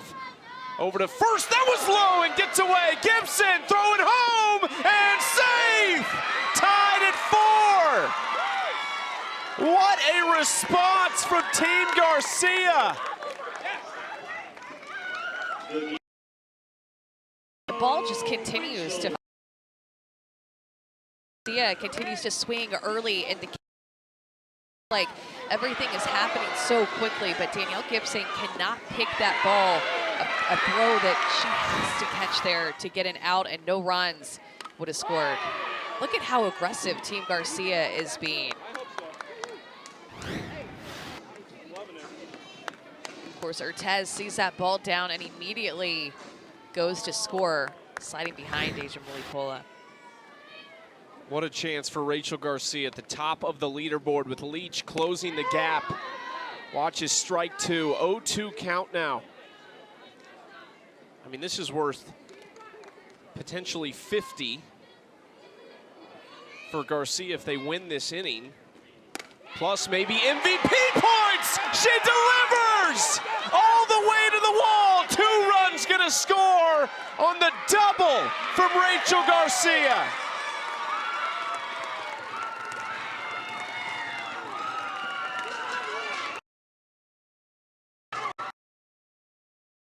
Remember the last scoring position that would have won innings for Team Garcia. Swings early in the count, and that double in the right center field gap is a 70-point double with the inning wins and the double points for Garcia.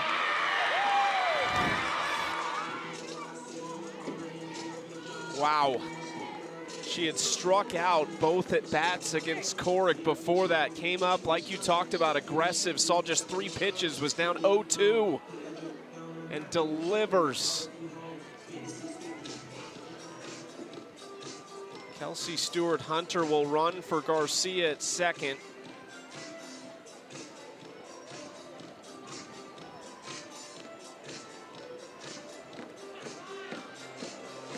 Also Leach talking to Mulipola. Allison Rager is sorting things out with Chad Steers behind the plate. And here comes a new pitcher. It will be Mariah Masson, who was tremendous yesterday, but the damage done by Rachel Garcia and company. They lead 6-4.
(6-4) Team Garcia over Team Leach. 4 runs here in the 5th to respond and pick up 50 inning win points. 4+ innings for Georgina Corrick. 8 hits, 6 runs, 4 of them earned. And Mariah Masson takes over. 6 innings for her yesterday. Just 5 hits allowed and 2 earned runs. 3 strikeouts in her best performance of the season. Yeah, by far her best outing. Still in some trouble here. Runner on second. Kelsey Stewart-Hunter running for Rachel Garcia. Megan Wiggins at the plate, nobody out. 1-0 from Masson. Wiggins, a little small ball, and they do not get her. That has been a problem for Team Leach today. We've seen it at second base and first base on some coverages. Yeah, I just am blown away with all the bunts that we've seen in this game. Beautiful one by Megan Wiggins. I mean, usually you see it down the third base line or back to the pitcher, but for her to angle her barrel and be able to take that down the first base line is going to be a hit for her and a surprise for the Leach defense. Big chance for Nadia Taylor now.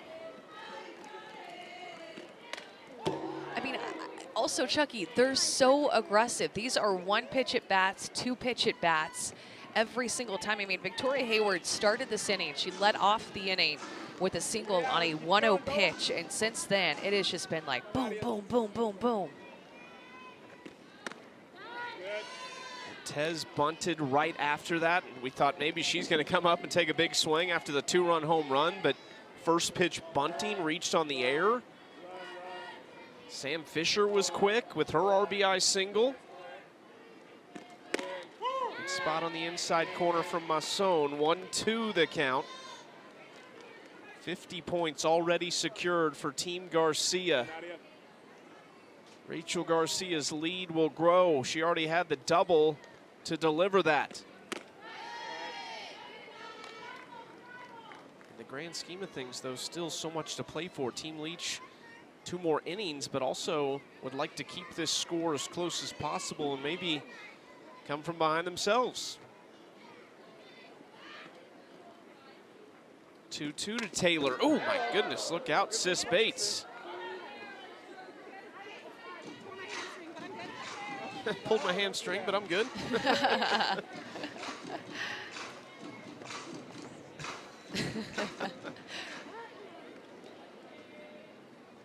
2-2.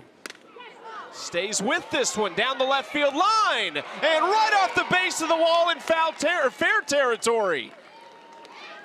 Taylor advances to second, Wiggins to third, and another run scores. Just such tough outs right now. Nadia Taylor coming off the bench, hanging on to this changeup. Look at her, look at it, kind of will it to stay fair. Lucky for her that she did not take a couple of steps backward. She kept moving down toward first base, but that barely stayed fair down the left field line. A changeup that she hit so hard. 7 batters in this inning, all have reached base. The first 5 have already come across to score, with 2 more in scoring position.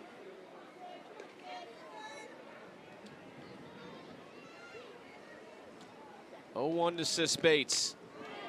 She's taking a beating right now after the on-deck circle and then fouling that off herself.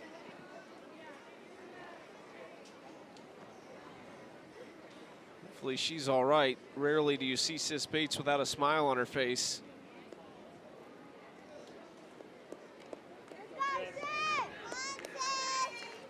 Got the doubleheader today too.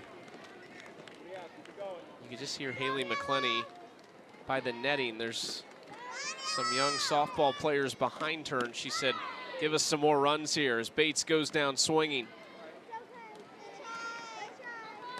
Center fielder, number 28, Davidson.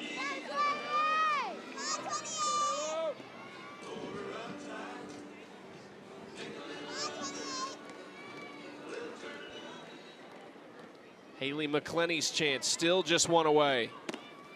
I had to triple check that to make sure there was still, or that there was just 1 out. I thought this inning had gone on long enough that surely there had been an out that I hadn't accounted for in my brain.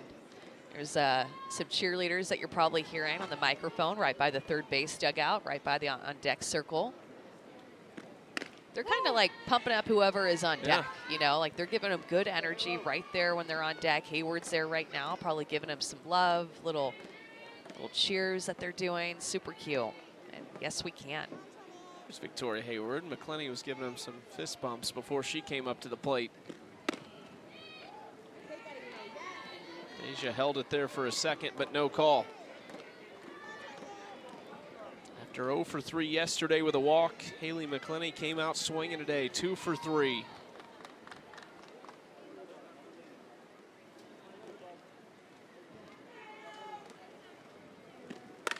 Up the middle, base hit.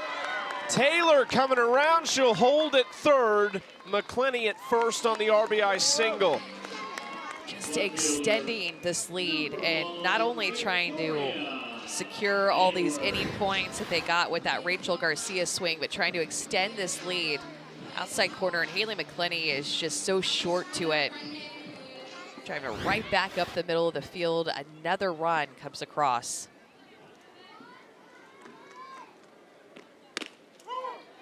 Inside corner to Victoria Hayward for strike 1. With regards to the leaderboard, Rachel Garcia is going to start to put a gap between herself and second, third, fourth place. Aubrey Leach, Mia Davidson, and Jessie Warren. The second game today, still a lot of time to play here. If Team Garcia comes out on top in this one, that second game, Team Warren will almost have to win that game, or else Rachel Garcia will be in a place that is going to be tough to catch her. Well, and that's why all those innings that just piled up to the 5th inning were so important, and in particular for Aubrey Leach's team, but for Rachel Garcia to extend her lead even more. But it's important for Leach and Davidson to try to stay in it. For those chasing Rachel Garcia, those points building up, it's you know, exciting because there's that opportunity that she could miss out on a lot of win points. But for her, she looks at it the other way and thinks, man, they're bundling up here. If I can get this. Right side, Gibson can't glove it. Leach coming over the flip in time to get Hayward, but another run scores. You know, the Leach defense has just been a little off in this inning. This is a hard hit ball to Gibson. Goes to her backhand, just cannot handle it. And then luckily Aubrey Leach was moving that way toward the ball, able to get an out, but another run scores.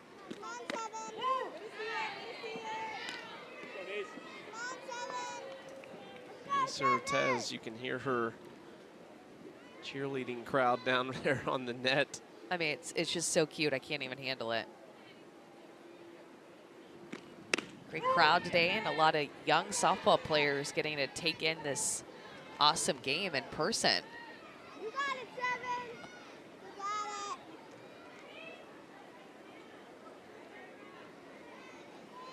it. Loving it. Outside to Anissa Ortez. All started that last ground out. Victoria Hayward with a little RBI ground out, but started a long time ago with her, the leadoff single. The first of 7 straight batters to come to the plate, reach base, and score.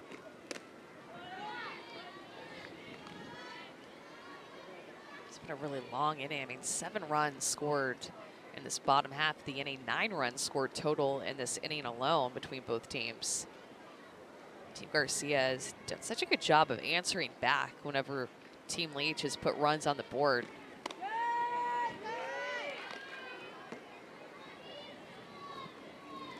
Five of Team Garcia's 11 hits have come in this inning.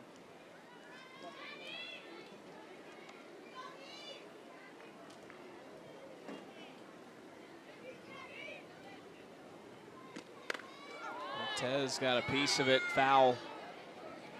You got it, Seven. You got it. Team Leach is going to need to recruit some young fans to come down on the fence and encourage them as well. I'm sure Team Leach is thinking as Ortez walks there that, hey, if they can score 7 runs, then why can't we?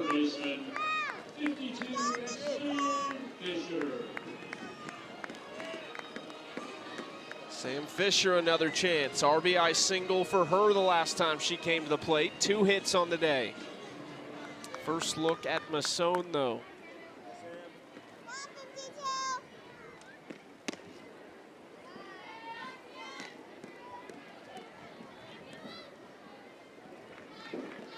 Team Leach winners yesterday over Team Warren 11-4. We've seen their offense. 10 of those 11 runs came in just 2 innings.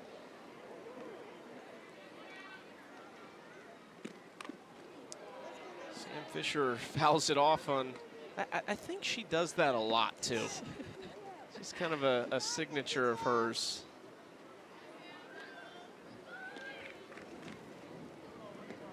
Sam is our star in the stands yesterday and just gold. Found a young team in the stands to sit with. I think she probably had a blast. Inside corner, strike 2. She has a blast wherever she goes. Yeah. Be with the little kids, it could be with her peers, it can be with people who are older than her. She has a blast everywhere. 1-2 from Masson.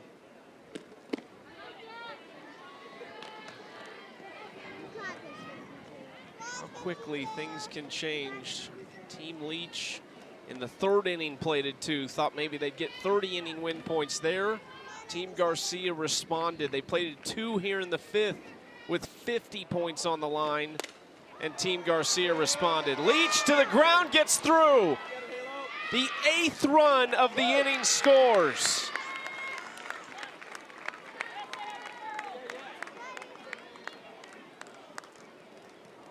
Just putting these hits and the ball in play everywhere where Team Leach isn't or has to run to get to. And Aubrey Leach playing more toward the middle of the field, tries to lay out for that ball to make a great play, but Sam Fisher just finds that hole on the right side for another run, the 8th run scored for Team Garcia.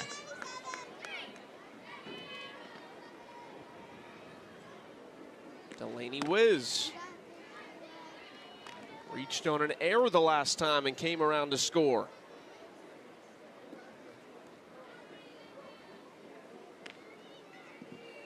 Two errors by Team Leach in this inning.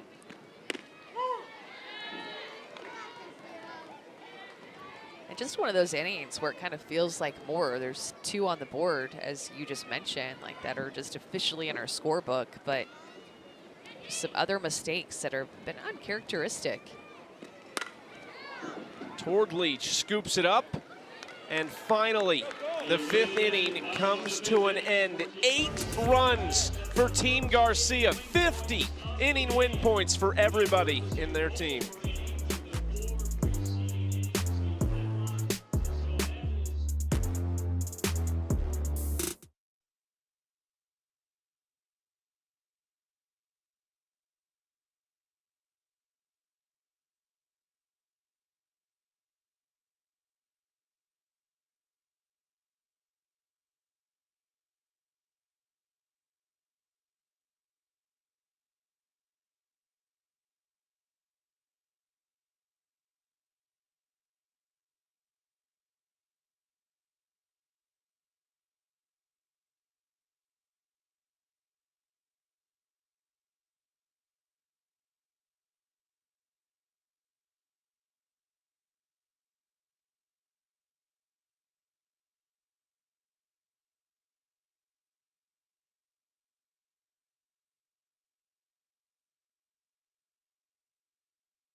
Eight to 2 in the 5th inning, 10-4 overall. The big number, that 50 at the bottom, that belongs to Team Garcia for those inning win points. Tonight, Sunday Night Baseball, Astros, Dodgers, couple third-place teams head-to-head at 7 Eastern on ESPN, ESPN Deportes, and ESPN Radio. Coverage beginning at 6 Eastern, 3 Pacific, with baseball tonight, Sunday Night Countdown. Should be a good one. The chance to watch that after our 2nd game coming up after this one over on ESPN2. Ortez, this season up and down a little bit for her, but one thing I think I've noticed is the trust that some of these veteran players have in her rookie season out of UCLA. Yeah, it's just a different look that she brings to the circle. Not only coming from the left-hand side, but she's just a spinner. Not really going to throw above 60 miles an hour, but her ball spins like crazy, and she can live on the edges. She can get some miscontact. Captain Aubrey Leach, the chance to lead things off here against Yanez. 14 Garcia, 13 Sachel Palacios. Aubrey still in 2nd on the leaderboard, but the gap has widened to 162 points. Still very doable. Rachel Garcia had the big swing, the double that last inning, that seemingly now didn't have quite the impact it appeared to originally, but still kept that rally going, and one of the better swings we saw in that inning. Yeah, after striking out twice. I mean, same pitch that she had struck out on, she ended up roping for that double. And that's why, you know, the win points matter, but if you're winning, then you're more than likely winning several of the innings, right? So the win also plays a part in MVP points, most likely at the end, that you have a better chance of being named one of those MVPs. So a win really has a lot of indirect factors for ways to score points. And that's why you're starting to see that, how important this game was for Leach to try to stay in it as well as Davidson, and why Garcia has been able to separate herself. Leach off the end of the bat. 2, 3, 4. Leach, Lorenz, Davidson, Gibson, Mulipola. A lot of pop to face Brooke Yanez.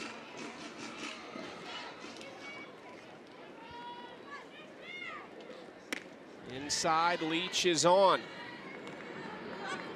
Let's go down to Savannah. Things looking a little differently now. You were in that dugout. Absolute pandemonium in this goal dugout in the bottom half of that inning. But once that calmed down, what really stuck out is the constant encouraging messages to one another. I'll share a couple with you all. When Nadia Taylor was going into hit, Haley McClenny said to her, "Hey, what you gonna do, 88? We're right behind you."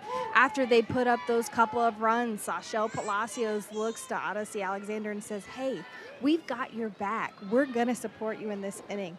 Way to play selfless. That was the common theme amongst this group once they were done getting their cheers out, about coming together to put together an 8th spot in that inning. The momentum totally turned their way, and they're gonna be able to ride that into the second game of this doubleheader. Back to y'all. Yeah, Odyssey Alexander in line for a win right now after that big inning, and I don't know, maybe some possible MVP points herself for fighting out of a lot of tough spots in the circle. Yeah, and Savannah made a good point too, just to create that energy on offense that they'll need to bring into their second game of the doubleheader, as they'll have 2 today. We have not seen a team play a doubleheader and go 2-0 on that day. We've seen several 0-2 days and then a couple of 1-1s. The 2 top arms, based on positioning and drafts place for Rachel Garcia's team, herself and her first pick, Peyton St. George, ready to go for game 2. Fouled back by Lorenz, 2-2. Team Leach coming out with a gritty mindset here in this inning. Still 6 outs to work with. They put up 11 runs yesterday.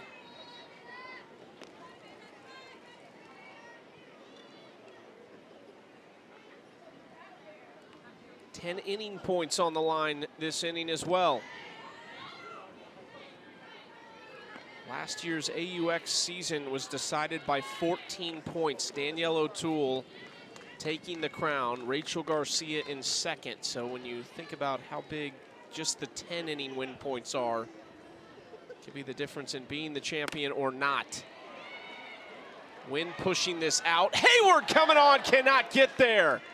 Leach gonna take third, Lorenz into second. The perfect start in the 6th for Team Leach. Ball in the air is just gonna create chaos on a day like today, and Hayward was playing so far back. Her heels were on the warning track, even took a step back off the bat, respecting the power of Amanda Lorenz, but that ball just dies in front of her and had to come a long way to try to catch that in the air, and it just fell, and now Team Leach is in business. The dangerous Mia Davidson, we've already seen her go long once today. Leads the league with 5 home runs on the season.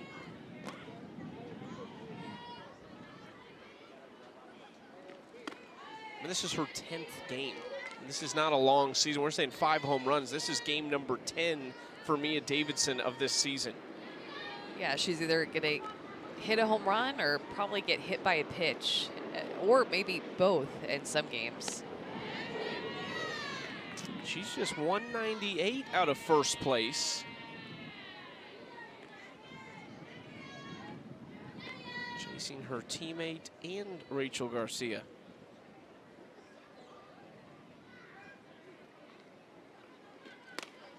This is fouled into the stands. Couple others creeping up right now, as Davidson did this earlier. Yeah, this was her home run, 5th of the season off Odyssey Alexander. Put Team Leach on the board first in this game, and then Team Garcia would answer with 2 runs of their own off of an Ortez home run in the bottom half of that inning. But Davidson, 40 points on that swing. There's the leaderboard. She is in third. Wiggins and Ortez also creeping up the leaderboard right now with Team Garcia. Ortez had a big swing. This is going to be tough. MVP voting, still 2 innings to go. This is going to be really difficult. Anissa Ortez saved Team Garcia in the 3rd with a 2-run home run to continue pushing those inning points over. Davidson walks. Bases are loaded now for Danielle Gibson. First baseman, number 5, Danielle Gibson. She's due. One of 2 players this season with a hit in every game they've played in. Tori Vidalis is the other one. Danielle Gibson steps to the plate to try to keep that streak going.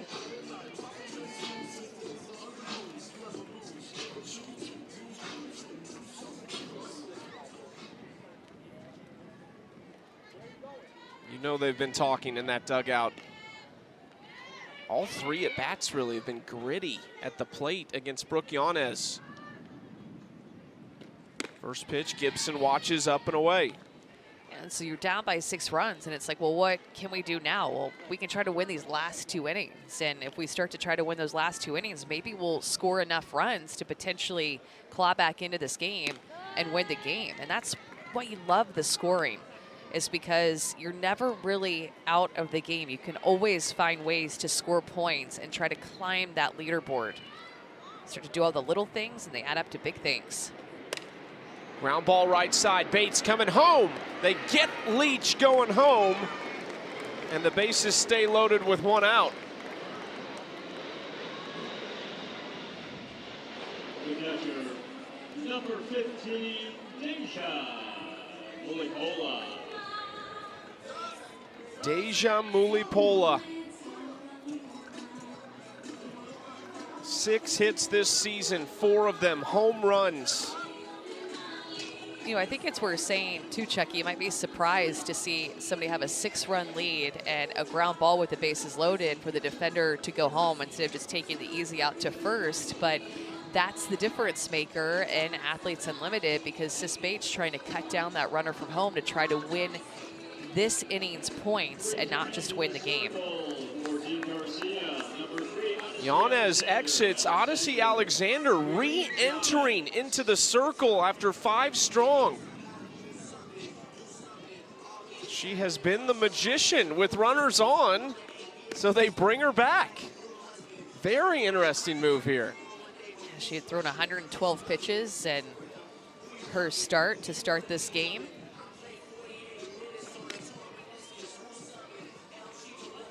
Wow. Gave up the 4 runs.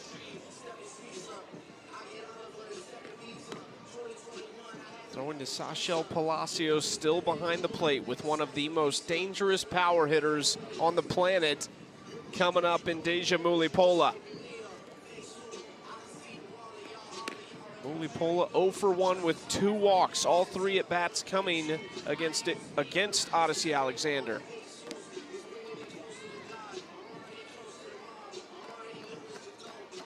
Deja in the champ season last summer when she was named champion. She's got the patch on her left arm to prove it that says 2022. All the champions have them. Danielle O'Toole, even the facilitator, has a special patch that she wears. Deja hit .432, 9 home runs, 19 RBIs. First pitch. She wanted it, but fooled.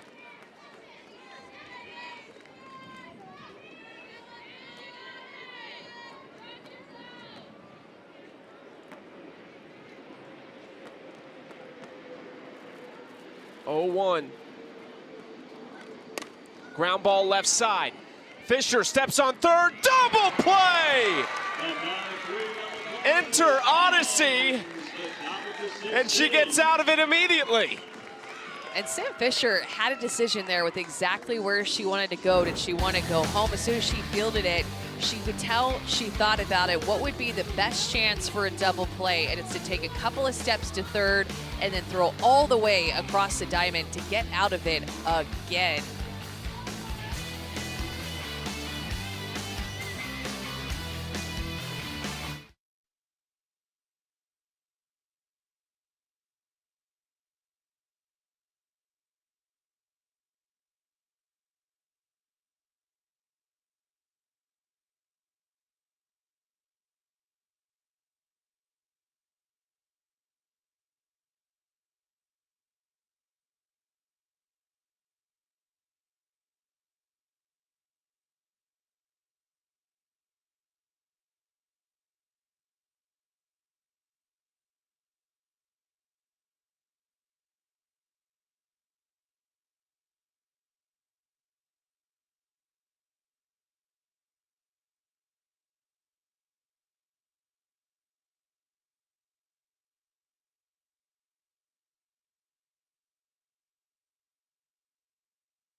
Athletes Unlimited Softball on ESPN is sponsored by Air National Guard. Team Warren's doubleheader day did not go to plan, but Rachel Garcia and company trying to do their part. The doubleheader team's just 2-12 on the season. Courtney Gano, she homered her final series as a pro. Let's go down to Savannah with Odyssey Alexander. Thanks, Chucky. Odyssey, you said trust has been huge for you today. How has that contributed to the stellar performance that you're having for this Gold Squad? Honestly, just knowing I have the people behind me. They have my back no matter what. I know I look at Halo every pitch, or I try to look at her as much as I can to stay dialed in. And honestly, just trusting me and trusting Sash back there. Sasha's been doing a good job of calling this game and, you know, just having fun, honestly. What's it like to be in these situations where you come in as a starter, it take you out for about 5 batters, and then going back in a one-out situation like that? Whatever role I can take to win this game, I'm all in for it. If you need to take me out, put me back in, do whatever, I'm here for it. It's all just, you know, here to take on whatever role you need me to do. So, thanks so much, Audie. Appreciate it. Thank you so much. Odyssey Alexander, she's a gamer. I think everybody realized that in Oklahoma City with James Madison, something that program already knew. But still, that same mentality and just a tremendous performance. I think an MVP-worthy performance, especially after re-entering there in that spot. That's a great point.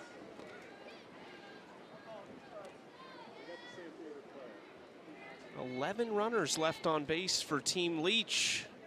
Odyssey Alexander, the main reason for that. Rachel Garcia fouls it back.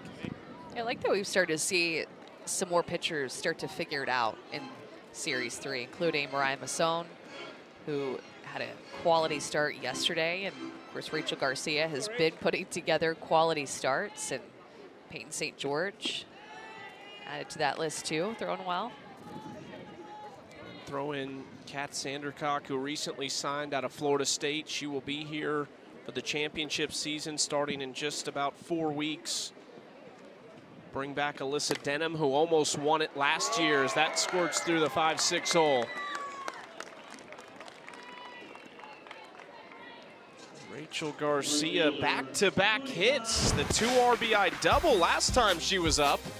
Yeah, on the same pitch that she had struck out on in her previous at-bat with a runner in scoring position, and takes that curveball to right center field, squared it up so well, broke open this game, and her team would go on to score 8 runs in the bottom of the 5th inning, but it was really her hit that won not only her double points, but any points for the team. All those runs, aspiration committed to planting 10 trees for every run scored. We'll see how many we get to by Tuesday night when everything wraps up. Kelsey Stewart-Hunter, pinch runner for Garcia over at first base. Megan Wiggins at the plate. She was the first batter to face Mariah Masson last inning.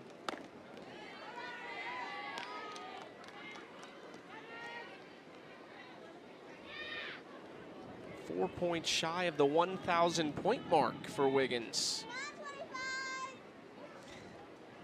5th on the leaderboard, just 14 points behind Jessie Warren.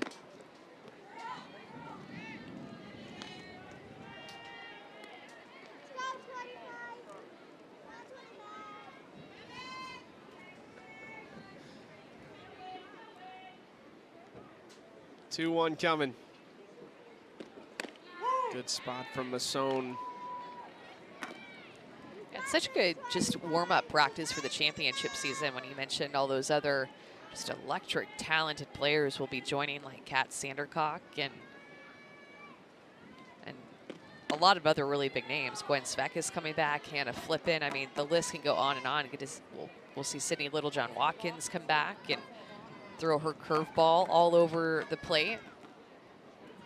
Svekis is here now, taking it all in, doing some scouting ahead of the championship season. She was playing in Japan. The Romero sisters returning as well. This is such a good warm-up, though, for that longer season. That will be 5 series. And more at stake. Over there hanging out in the players' suite. See Gwen Svekis right there behind the fence, and Danielle O'Toole behind her. Wiggins into left field. Just great bat control there. Back-to-back singles here in the 6th for Team Garcia.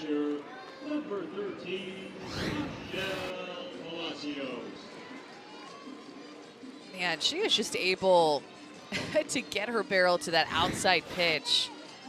Not a bad spot at all, but doesn't really fool her out of the hand, or if it did, she was able to stay on it long enough to get a single out of it. Looks like we'll have another pitching change for Team Leach. Masson coming out. Shannon Sale, who had a quick inning yesterday, she's coming back in.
Shannon Sale, another pitcher who we've seen the best performance of so far, came in relief yesterday. Mariah Masson to close the door. 1 inning, no hits, 1 batter reached on an error, only threw 9 pitches, made quick work, but she's trying to do it again here in the 6th. A little bit tougher spot with 2 on and nobody out.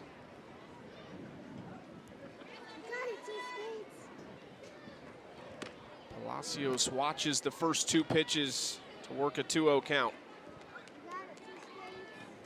We were talking about that championship season coming up at the end of July. Kat Osterman, the first ever, not just softball, but first ever Athletes Unlimited champion. Followed by Alicia Ocasio in 2021, and then Danielle O'Toole winning AUX last year in San Diego, and then Deja Mulipola. The way it looks is we will have another champion. No one has done it twice, as Palacios works the walk on Sale. 14 hits for Team Garcia.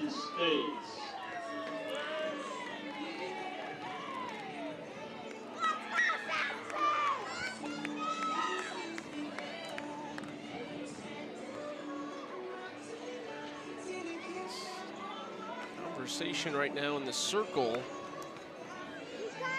Wait, I'm wondering if Kelsey Stewart-Hunter scored on that. So she got to third base. She should be there now. It's just a walk, but not sure if Deja Mulipola didn't call timeout, and if timeout wasn't granted and then home plate was open. You'll see Kelsey Stewart-Hunter go to third base, and then look, Deja Mulipola vacates home plate, but surely she had asked for timeout from the home plate umpire. It looked like she had said something to him when she ran out, but that's going to be another run scored. And that's the inning. 10 inning win points for Team Garcia on a walk, and then Stewart-Hunter takes it, and Savannah has more. Kelsey Stewart-Hunter came into the dugout excited about that one. She was watching to see if they called time. She was giddy. She came in. They didn't call time, so I'm taking off. Big hug from Victoria Hayward. They're big and they're base running. And so she scored on that, just having a heads-up base running. Back to you guys.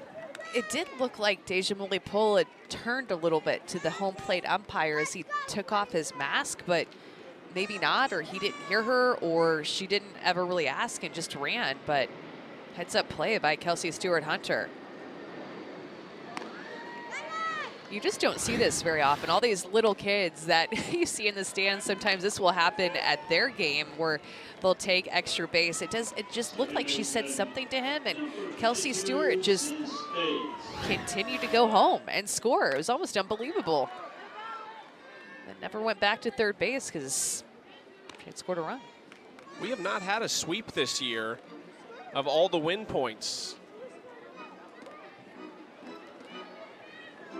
So the runner has to reach first base before time is granted, and Deja Bulipola had already left, so it's still a live ball. Leach gets out number 1 there of Sis Bates, just kind of working as a sacrifice to move the runners over.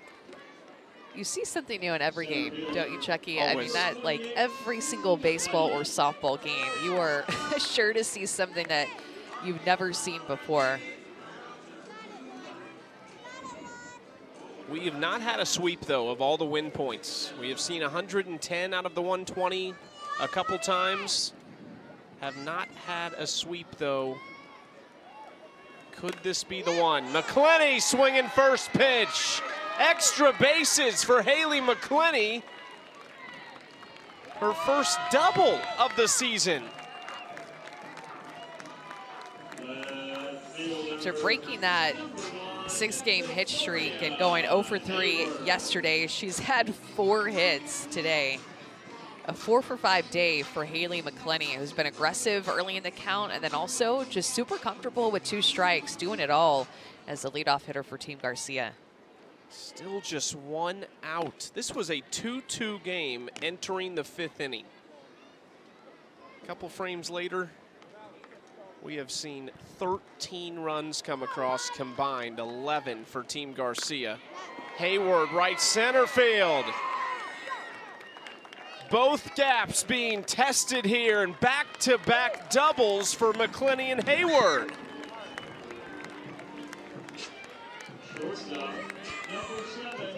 Looks like we might be getting another pitching change.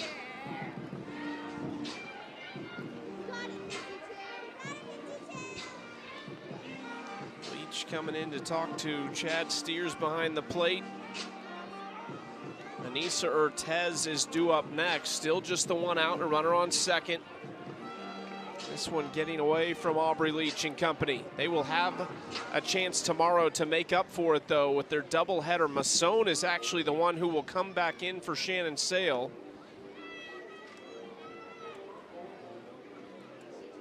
A re-entry to the circle, returning number 16, Ryan Masson replacing Sale.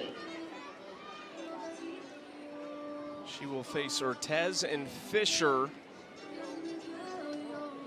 4 runs now across in the 6th. 16 total hits for Team Garcia.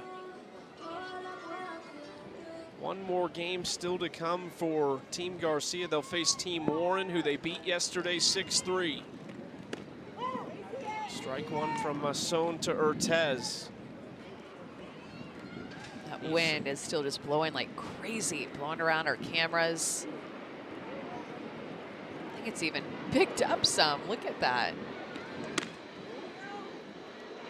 There's ball 1 outside, and we've got a very special guest in the chair chat. Gwen Svekis, longtime Athletes Unlimited pro and returning to see some AUX. Gwen, we're so happy you're here. What's been going on? Nothing much. I'm excited to be here chatting with you guys. I'm also stoked that I'm a spectator for AUX right now because it's so much more fun to be up in the players' suite during a doubleheader than it is on the field. So fill us in, Gwen. I mean, we kind of know, but I think the world would want to know, what have you been doing before you came to AUX? Right? Yeah, so I just got back about 5 days ago, I think now, from playing 4 months in Japan. So I was playing in the Japanese Pro League, which is, for anyone who doesn't know, a really insanely special opportunity for an athlete to go play over there because we get to make a livable wage and also get to experience the way softball is played in Japan and the culture. I could go on and on, but I just got back 5 days ago. I'm on U.S. time, and I'm really enjoying being here supporting the league and the people that I love most in the softball world. And you're not back long, though, are you? Or you got a busy summer coming up as Ortez goes down the line here, and another run's going to score. Yes, I have an insanely busy summer. After AUX finishes, I go home to Columbus, Ohio for about a week, and then I go to Ireland to play with Team USA, and then straight from Ireland to Chicago for championship season here, and then straight from Chicago back to Japan Oh my for the second goodness. half of the season. So a lot of softball, but wouldn't have it any other way. I always say that it's a dream to be able to play the sport I love for a living, and I hope I can do it as long as I can. How do you manage that, Gwen? Just physically, mentally, that you just went to Japan, you come back, Team USA next, Athletes Unlimited. How are you managing it? Getting in shape before it all starts and along the way, and doing a lot. I do a lot of rehab stuff because I'm not as young as I used to be in the knees. Oh, dang. So that's a big part of how I manage it. I have a crazy supportive partner in Taylor Edwards. I would not be able to do any of it without her. She played in Japan before I did, so I had a little bit of a leg up on understanding what I was getting ready for, and also just she keeps it locked down, takes care of our cats in our home, and lets me go live my dream for a little bit. So that's a little bit of how I manage it. But honestly, I'm living the dream. How many people can say that they don't have a secondary job as a pro softball player, and also can say that they're playing pro softball as a 27-year-old? Yeah. So I'm living a dream right now, and shout out to all the players that played long time before me to keep my dream alive. Gwen, you know, with everything that you're bouncing this summer, what sticks out the most about Athletes Unlimited and the season coming up and your experience that you'll have here back in Chicago? Yeah, I just think the experience here is unlike anything I've ever experienced before. I mean, it's like a mixture of feeling like a kid in a candy shop and also a pro softball player. Like it's double. We're one giant 60-player crew of best friends that just gets to play with a different group every week, and there's really nothing like it in the world. I mean, you're playing with a different set of All-Americans, a different set of Olympians every time you take the field, and I would have never been able to play with some of the studs I've gotten to play with through this experience. So I think AU has not only kept the dream alive for many players, which I appreciate above all, but it's also really elevated the pro sport. And now we're on ESPN, which is amazing. Thanks, ESPN. Thanks to you guys for being here and covering it so well. When I was in Japan, I got to listen to the broadcast a lot more than I ever had. So it was like so fun to like listen to the color and listen to the play-by-play more than I literally ever have. So it was so fun to hear you guys. Gwen, thank you so much. You are the best. We are so happy you're going to be back for the championship season. Yes, me too. Yeah, have fun, Gwen. Thanks so much for joining us. Thanks. Gwen Savek is here. Amanda Chittister in the stands as well. I think we saw Tatum Edwards yesterday, the twin sister of Taylor Edwards, as Wiz goes down and out number 2. Kelsey Stewart-Hunter, who pinch ran for Rachel Garcia twice, stays in the lineup here and gets her first crack at it at the plate. Strike one. The outside corner from Masson to Mulipol in a game that has really gotten away from Team Leach. So competitive through 4.5. 18 hits that Team Garcia has put on the board, and I think maybe one of the more surprising parts of this game is that we've only had 2 home runs with the wind blowing out. All these other runs that have been scored have just been putting things together, capitalizing on some mistakes and free passes. 13 of those 18 hits coming in the 5th and 6th innings for Team Garcia. And then on the flip side, Odyssey Alexander dancing out of multiple bases loaded jams, one that she re-entered into and got a double play to get out of it. Savannah caught up with Odyssey, but just a big day for her, confidence-wise, performance-wise. She should be, MVP points would be tough to come by in this one. There's been so many great performances, but I think Odyssey has to be on the mind of a lot of these voters. Yeah, I don't know how they're going to decide with all the offense that's been happening and the good pitching of Odyssey. Certainly she'd be in the mix, though, I think. I just don't know how, which hitters they're going to pick. Garcia had that big hit, of course, Ortez and her home run. You have 2 hitters that have had 4 hits on the day. Stewart-Hunter into left center. Aaliyah Andrews, plenty of range out there for her. 10 more inning win points for Team Garcia. Can they hold Team Leach here in the top half and collect 10 more?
(15-4) Team Garcia with a late game push, 13 runs between the 5th and 6th inning, 60 inning win points. They could sweep it right here with 3 outs against Team Leach. Don't forget, coming up shortly over on ESPN2, Team Warren back in action.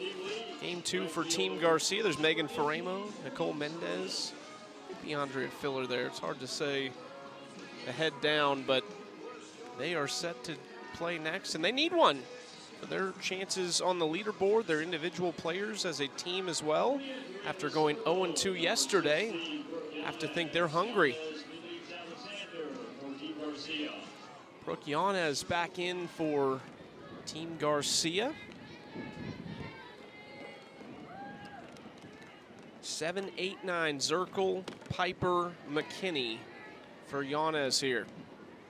It's going to be so hard for Team Warren to figure out when to start getting loose again for their game. That original start time was at 2:30. Yeah, it was at 2:30. Yep.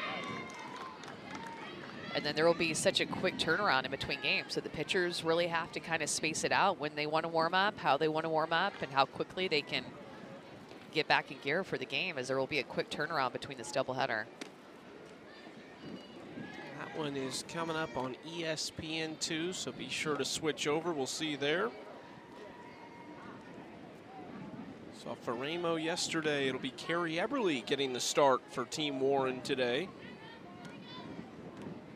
We'll see. Will it be Rachel Garcia or Peyton St. George getting the nod for Team Garcia in Game 2 for them?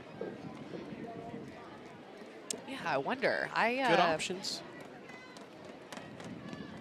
I think with how this game has gone and the amount of points that she got, next game is important, of course, but I think winning this one was the most important. So if I were Rachel Garcia, I would start Peyton St. George, but wouldn't surprise me at all if she got the start. I mean, Peyton St. George has been used a lot more in relief lately. St. George made a big climb up the leaderboard in Series 2, and then she is all the way up to 11th now on the leaderboard. Rachel Garcia, on the other hand, if Brooke Yanez can throw up a 0 here, and this could be out number 1, but the wind pushing it, and that was a tough play for Wiz. The wind was blowing toward the right field wall and then straight out at one point. That's kind of how her body went as well. It's not an easy day to catch a fly ball. It's not an easy day to land a plane. Just a lot going on with this wind. It's not an easy day to keep your visor on if you're Haley McClenny out there in center field. Here's another one in the air. Wiggins coming in. She's been doing it a long time. Out number 1. First round of this year's NHL draft Wednesday in Nashville at Bridgestone Arena, 7 Eastern on ESPN and ESPN+. Great crew alongside John Butchergross. They'll provide stats, info, and break down every pick. The first one being Connor Bedard. Blackhawks won that sweepstakes, the first overall pick. Chicago will have a new superstar. It's kind of the age we're living in right now. You just know who's going. Victor Wembanyama, the first pick for the San Antonio Spurs earlier this week. Do they expect to change their franchise for the better after some lean years? Visor's off again. It's going. It's on the ground for, I think, maybe the third time in this game. It's going to start being minus some points. Continues to fall off. Minus 4 points every time the visor blows off, I think. I just made that up. Lily Piper, her first hit in about 17 at-bats after a good start to the season. The issue for Team Leach, runners left on base, 11 of them.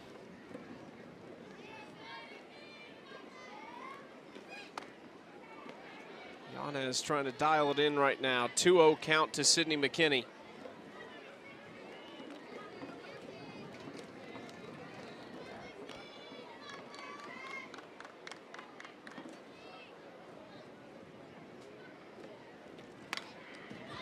Yanez saw Megan Faremo just a couple moments ago. They are roommates here in Rosemont, also teammates at UCLA, and they adopted a cat they found in, I believe it was the parking lot at the workout facility that they use here in Rosemont. And I asked Brooke who is going to keep the cat, and she said it'll probably be me. And I think he will return with her for the championship season as well. She said, I never thought I'd be a cat owner, but here we are. Guess that's what you do as a pro softball player, was her comment. Ortez diving to make the catch. Nice play by Anissa Ortez for out number 2.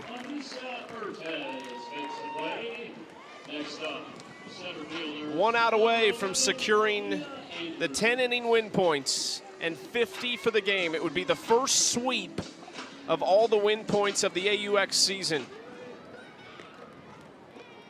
And for Rachel Garcia, would push her well over the 200-point mark as far as how far clear she is from the second place Aubrey Leach. As a matter of fact, you might have some movement there with Ortez as well climbing further. Wiggins too. Ortez, you never know, could get some MVP points. We'll tell you that shortly after this one over on ESPN2. We'll be sure to highlight that on the leaderboard and give you those MVPs as soon as we know. A lot of movement left to be had too, and of course, you know, you want to win it. You want to be up at the top like Rachel Garcia and be the one that's a champion, but there's a lot of respect to the top 3, a lot of respect to the top 10. These athletes, a lot of their goals is to even finish in the top 10, so something to be said about that too. It's a big deal. 0-2, swing and a miss. That'll do it. Yanez closes the door, and it is a sweep for Team Garcia. 120 win points possible, 120 win points secured. Rachel Garcia one step closer to champion status here at AUX Softball. We will see you shortly on ESPN2. For Savannah Collins, Amanda Scarborough, and our entire crew, I'm Chucky Kemp. See you over there in just a few minutes.